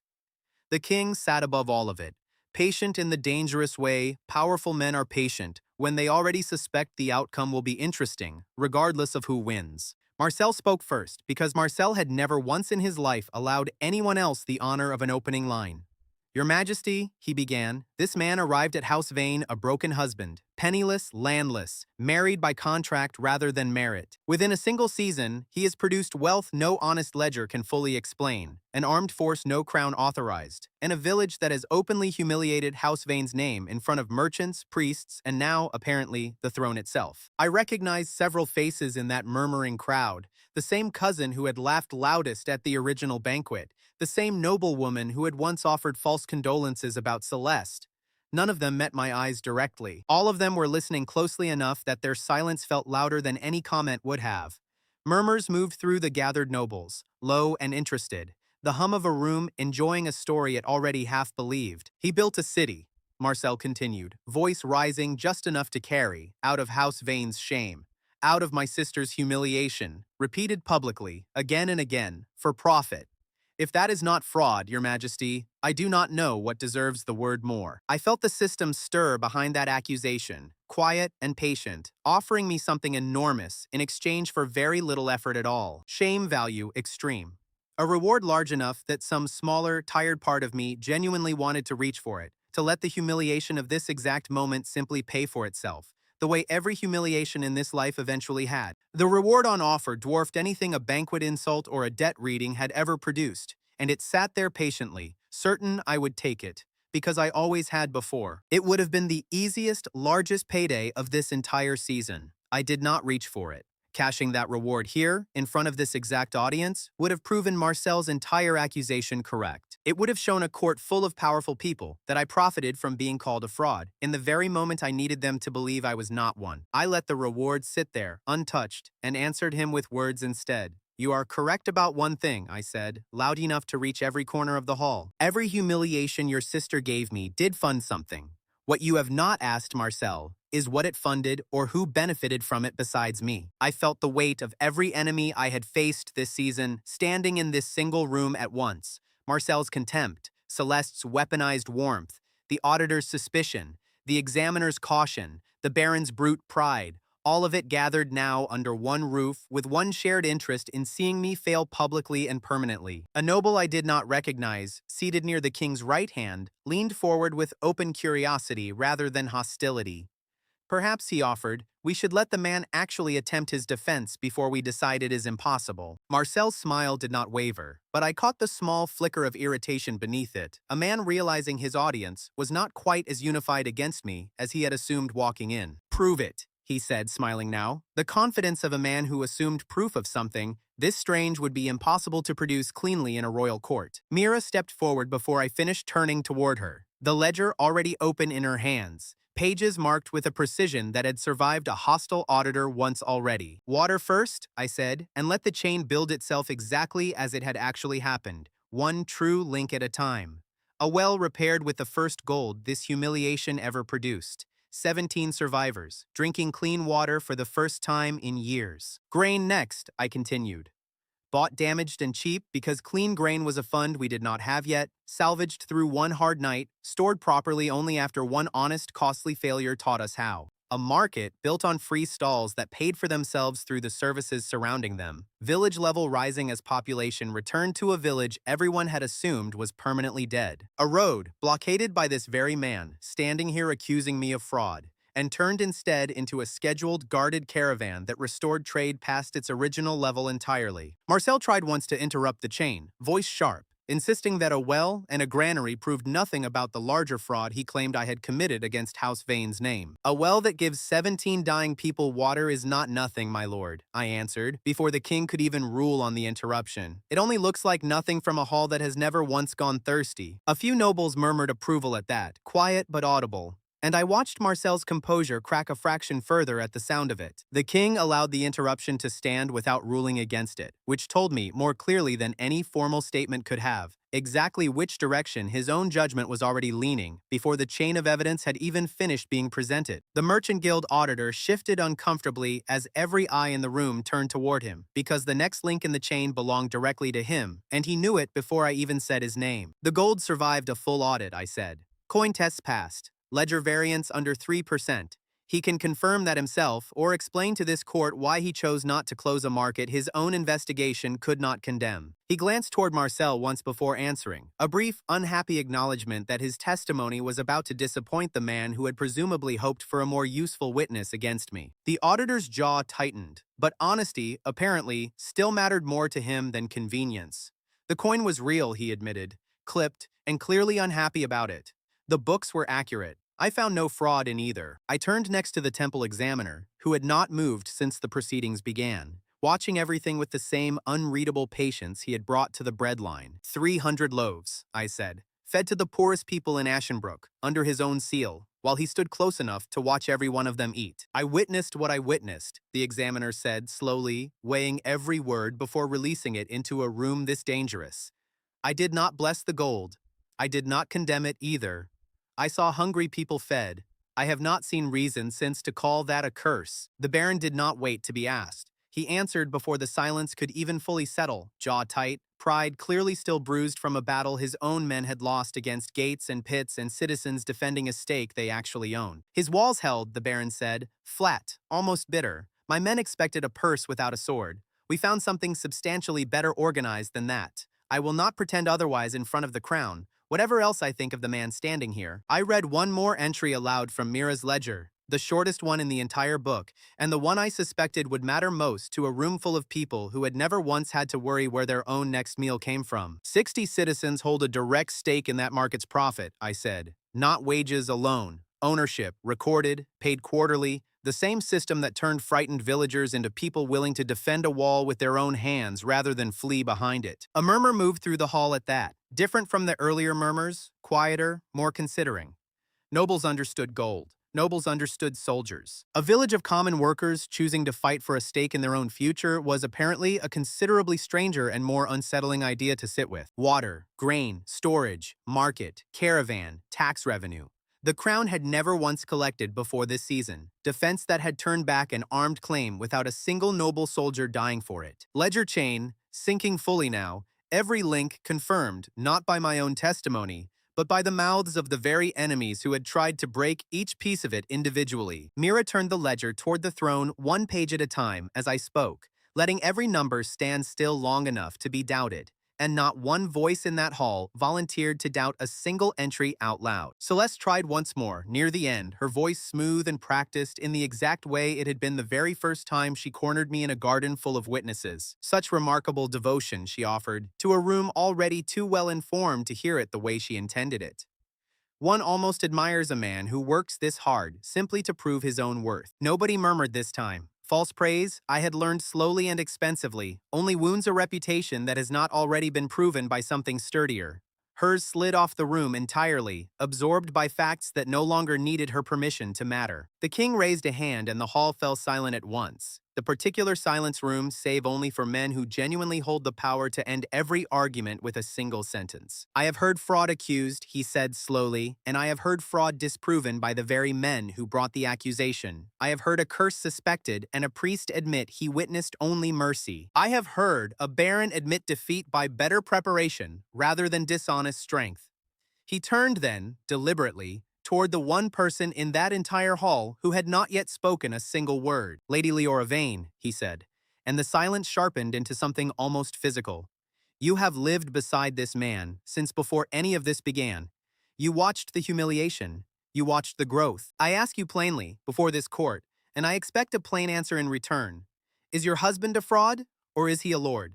Every eye in the hall turned toward her at once. I saw Marcel lean close to his sister, voice low enough that only she and I, standing near enough, could catch the words. Say it, he whispered, urgent, almost pleading now beneath the composure. Say he is trash. Say it, and House Vane survives this with its name intact. Leora did not look at her brother. She looked at me instead, longer than she had ever allowed herself to in front of an audience this large, and every whisper in that hall died away while the whole room waited with me. She did not answer, not yet, not in this moment, standing in a silence so complete I could hear my own pulse counting the seconds against it. Recognition trigger pending. The single largest reward this entire system had ever offered me, resting now, quietly, impossibly, on whatever word my wife chose to say next, in front of a king, a brother demanding betrayal, and every enemy I had made since the night I first opened my eyes in a body nobody respected. The silence held. Leora's silence held with it. And somewhere beneath that silence, I understood that everything Ashenbrook had become, every well, every granary, every named citizen who now held a stake in its future, was about to be decided by 4 words she had not yet allowed herself to speak. The silence lasted long enough that I counted my own heartbeat through it, 3 times, before Leora finally spoke. Say it, Marcel whispered again, closer now, urgent enough that a few nearby nobles caught the sound of it, even if they missed the words. Say he is trash. Say the marriage was a mistake forced on you. House Vane survives this, Leora. You know just what happens to our name if you do not. She turned to look at him then, slowly, and something in her face had already answered him before her mouth ever opened. You want me to protect a name, she said, quiet at first, then rising, steady enough to carry across the entire hall. The same name that arranged my marriage as a debt settlement. The same name that mocked a burned village for 3 years and called its survivors trash for daring to still be alive. Marcel's composure cracked, just slightly, at the edges. Leora, he started, but she did not let him finish. I called him trash too, she said, and the honesty of it landed harder than any denial would have. At a banquet, in front of half this court. I meant it that night. I am not going to stand here and pretend I did not. Somewhere near the back of the hall, I noticed the same steward who had once warned me quietly about the wagers being placed on my marriage, watching Leora with an expression that had shifted over the course of one speech, from cautious hope to something much closer to open pride. Recognition seed. Active. Not because she had softened the truth, because she had not. But I have also watched him turn every insult I gave him into clean water for people who had none, she continued, voice steadier now, carrying easily through a hall that had gone completely silent to hear it. I have watched him turn a burned granary into a full one, a blocked road into a working trade route, an armed attack into a line that held because people chose to defend what was actually theirs. She looked at me directly then, and for the first time since I had woken up in this life, there was nothing cold in her expression at all. "He was my shame," she said, each word landing separately in the silence. "Now he is Lord of Ashenbrook. Not because I decided to be kind to him, because I watched him earn it, one humiliation at a time, in front of witnesses I cannot honestly argue with anymore." That last sentence she aimed directly at her brother, and she did not soften it for him. Near the back of the hall, the noblewoman who had once offered me false condolences about the Celeste rumor shifted slowly from polite curiosity to something closer to genuine shame. She did not meet my eyes. I did not need her to. The hall did not erupt into noise. It did something quieter and noticeably more dangerous, a collective intake of breath from a room full of people recalculating everything they thought they understood about the man standing in front of them. The system, which had stayed patient and quiet through every insult, every false compliment, every audit and accusation, eventually moved with a weight I had not felt from it before. True recognition confirmed, a line the system had never once offered me before tonight. Light gathered around me, different from anything I had seen before, warmer, heavier, the color of something being built rather than something being spent. Humiliation ledger, evolving. Recognition ledger, active. I felt the change before I understood it. A shift somewhere beneath my ribs. The sensation of a door closing on one kind of power and opening onto a considerably larger one. Recognition rank, unlocked. Authority points. 1. The very first of a currency I had not even known existed until the exact second it arrived. Dignity rank, no longer F-rank doormat, no longer even the small climbs I had earned through months of careful survival. S-rank village lord, the title finally catching up to a man who had already been living it for weeks, arriving without fanfare, the way overdue payments usually do. The old system had rewarded me for surviving cruelty. This one, I understood immediately, was going to reward me for something a good deal harder to fake. Trust, proven and reproven, held together by results rather than performance. Leora felt something shift too. I watched it cross her face, surprise first, then something closer to recognition of her own, as a second, quieter notification settled somewhere only she seemed to feel. Noble diplomacy buff. Unlocked. Not a humiliation trigger anymore. A bridge, standing between a free city and the noble world it would need to negotiate with for the rest of its existence. The hall had not fully processed any of it before Marcel's control eventually completely broke. "This is absurd," he said, voice cracking upward, all his earlier composure gone in a single sentence. "He built nothing. I built this. Every setback he survived, I engineered. The road, the fire, the false accusations, all of it, mine, and none of it was enough to break him. And now my own sister stands here rewarding him for surviving what I did to him." He kept going, apparently unable to stop himself now that the dam had finally broken, each sentence digging the hole he stood in substantially deeper than the last. "I paid a man to burn that warehouse," Marcel said, voice rising towards something almost frantic. "I spread the rumor about Celeste myself, because insults were not working fast enough, and I needed him broken before my sister ruined House Vane by actually falling for him. I blocked the road. I arranged this entire trial, and still, somehow, none of it worked. The hall went from murmur to dead silence in a single sentence, and I watched the exact moment Marcel understood what he had just done. One breath too late to take any of it back. He had just confessed in front of the king, the court, the merchant guild, the temple, and the baron he had personally maneuvered into an unnecessary war to every act of sabotage this entire season had thrown at me. Sabotage chain, confirmed. The road blockade, the romance rumor that had wounded Leora for real, the frightened resident recruited to burn a warehouse, the court accusation itself, revealed now as a calculated weapon rather than honest grievance. The recognition ledger, I would learn, treated confession differently than the old system ever had. It did not simply record an insult and price it. It recorded a truth, publicly stated, and let the consequence attach itself naturally to whoever had spoken it. Marcel's own enemies, standing scattered through that hall, realized at the same moment I did exactly what his outburst had actually done. Every attack he had ever launched against me had just become sworn testimony against himself instead. delivered freely, without a single question required to extract it. The king's expression did not change much, but his voice, when it eventually came, carried the weight of a man who had just watched a case resolve itself without needing to ask a single further question. "Lord Marcel Vane," he said, slow and final, "you have just confessed, before this entire court, to sabotage against a village under royal notice, to slander against a lady of this court, and to the manipulation of a formal noble complaint for personal revenge. I do not require further testimony." Marcel did not answer. There was nothing left to say that would not simply confirm the confession further. "House Vane's inheritance," the king continued, "will not pass through a man who has proven himself this dangerous to manage. That matter will be addressed separately, and considerably less publicly, than this one has been." Marcel did not wait for the guards already crossing the hall toward him to arrive. He turned instead, one last time, toward his sister, and whatever he intended to say died somewhere between his throat and his mouth when he saw her expression.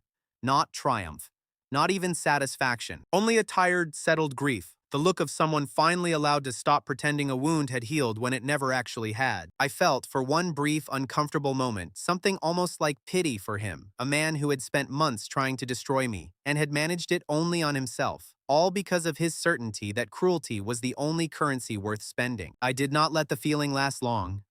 Pity, I had learned, was a luxury best spent on people who had not personally paid to set fire to your granary. The king turned back to the matter that had actually brought this court together in the first place, and his tone shifted, formal now, deliberate, the sound of a decision eventually settling into place. "Ashenbrook," he said, "has proven, through public inspection, priestly witness, and even the confession of its own enemies, that its wealth is real, its infrastructure sound, and its defense earned rather than illegitimate. I grant it status as a free city, under crown protection and crown taxation, effective immediately. Free city charter granted.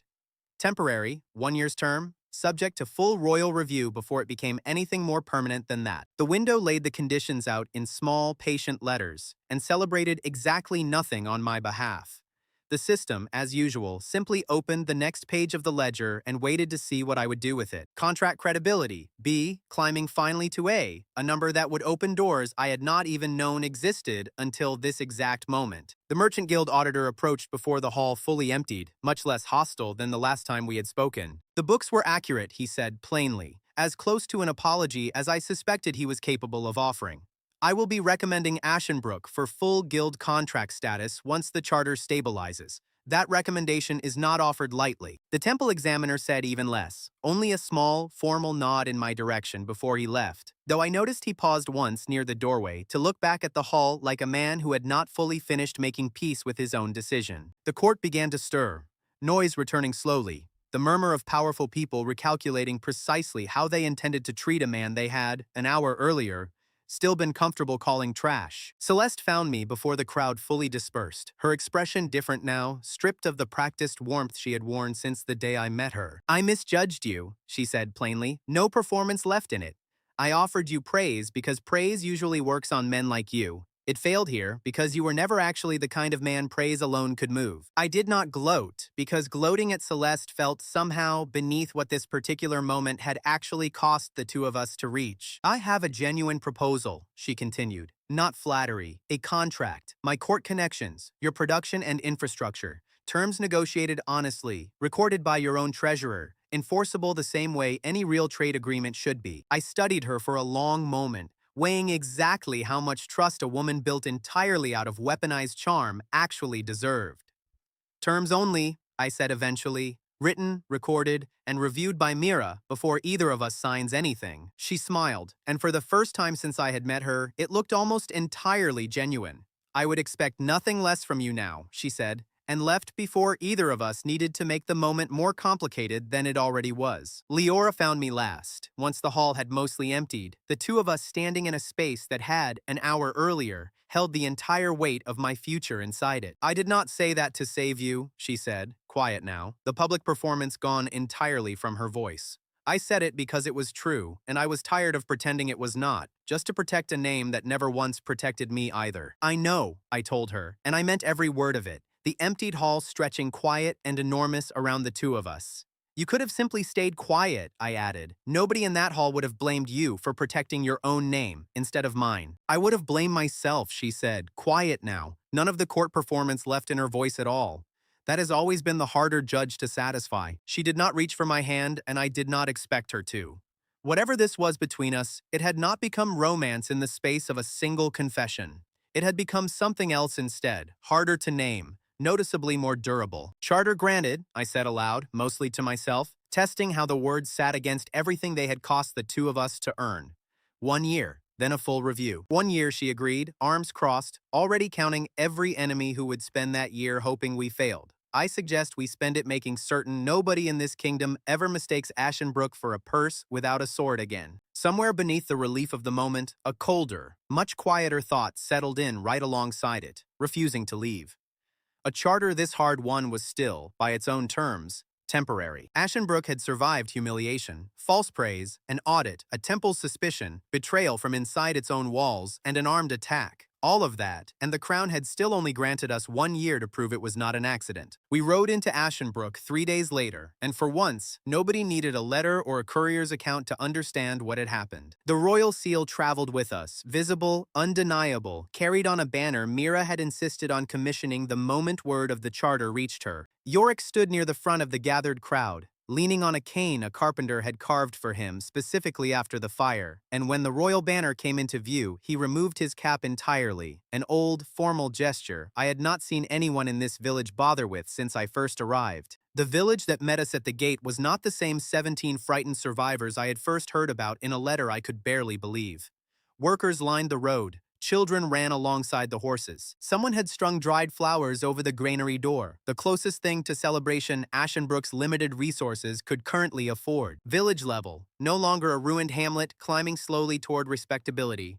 Fortified market town, the system confirmed, and for once the window was only announcing what everyone standing in that square could already see. Mara stood at the front of the gathered crowd, and for the first time since I had met her, she did not look tired, or suspicious, or braced for disappointment, standing instead with the particular stillness of a woman who has waited a very long time to trust a good day without immediately searching it for a hidden cost. Elias, she said, and I felt the weight of my own name land differently than it ever had before, spoken plainly, without the careful distance she had once kept between us.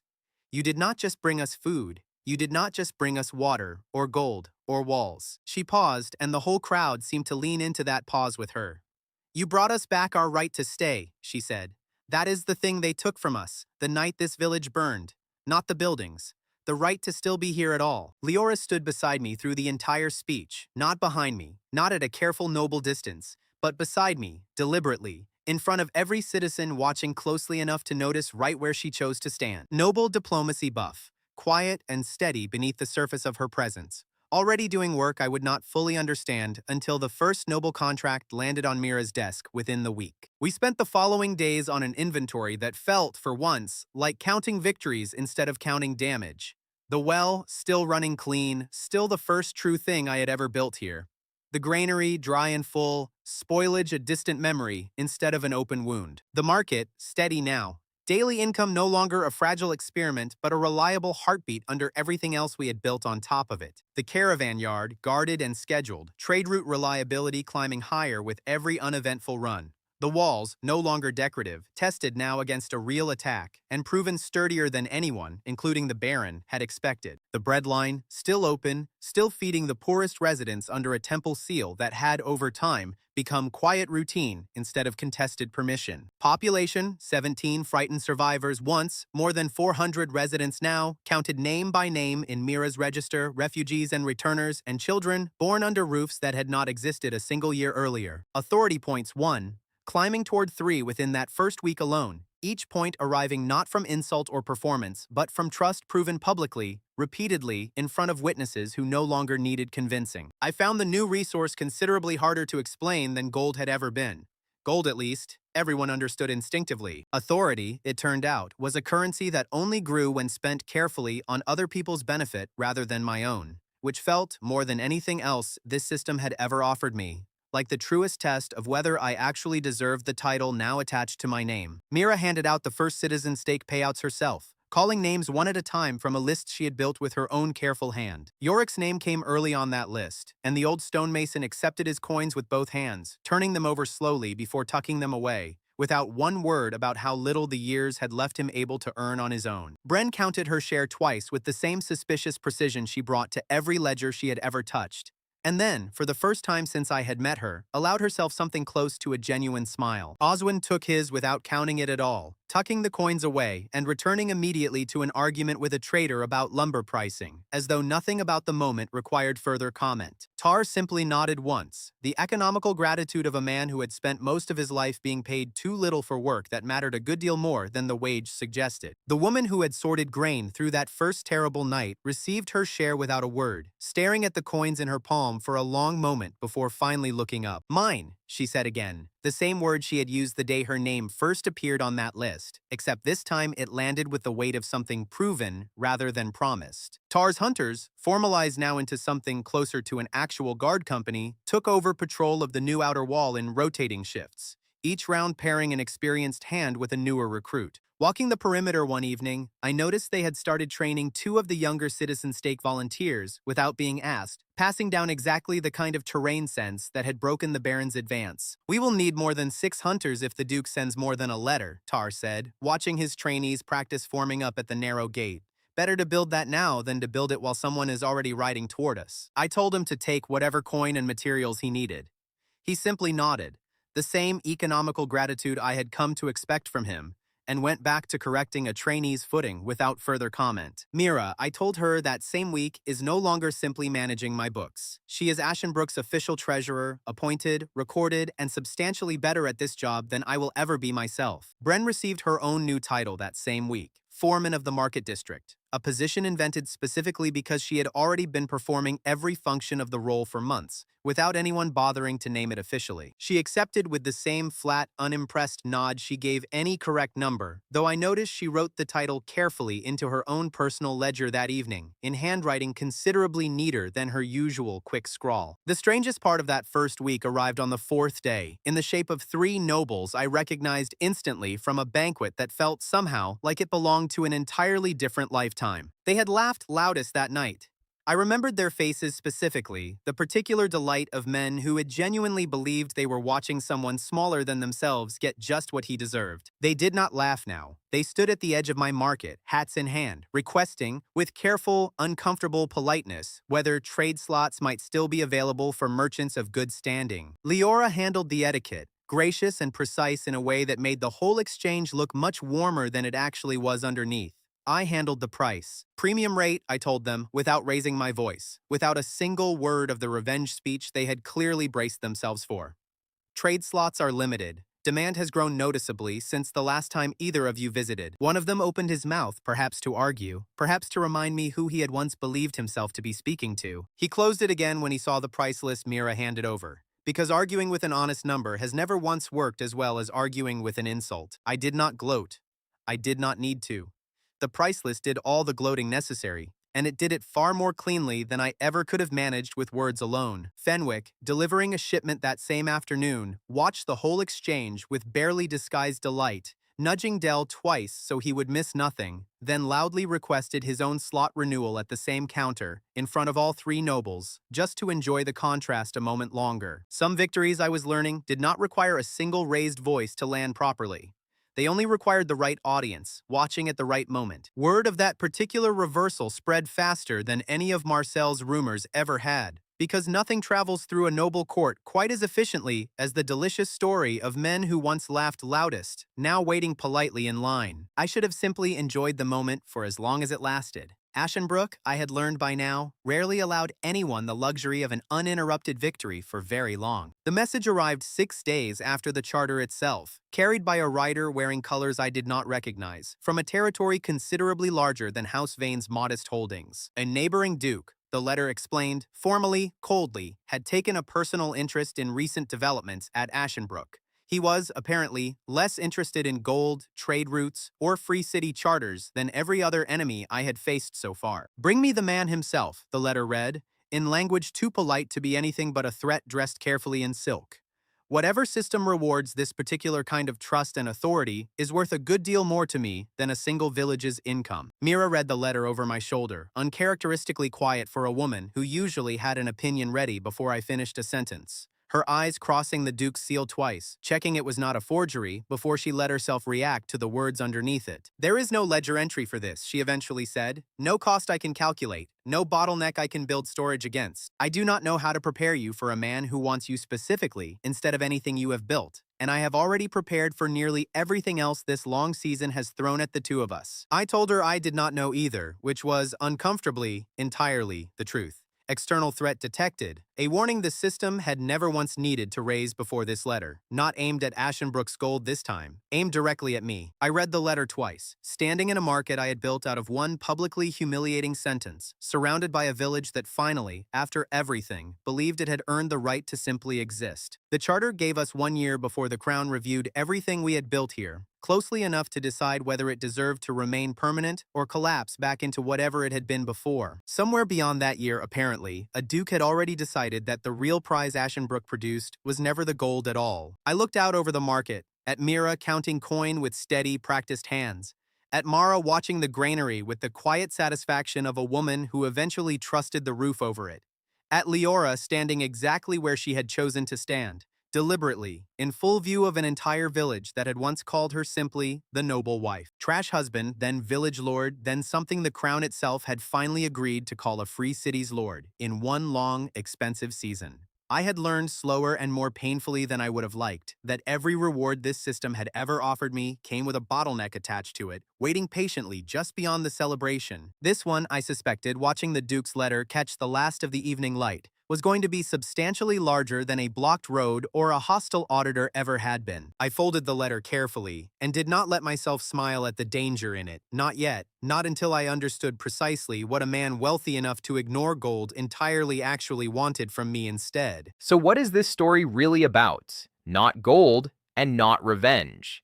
Elias wins because he refuses to let other people's contempt decide what he is worth. Every insult becomes capital only because he stays calm and builds instead of lashing out. Notice the pattern he repeats. Fix the bottleneck first. Prove value with honest numbers. Share ownership with the people who work beside you, and let results answer for you. False praise costs more than honest criticism, and staged suffering pays nothing. Real recognition cannot be demanded. It is earned slowly, in public, by work that speaks for itself. No magic required. Thanks for watching, and see you in the next story.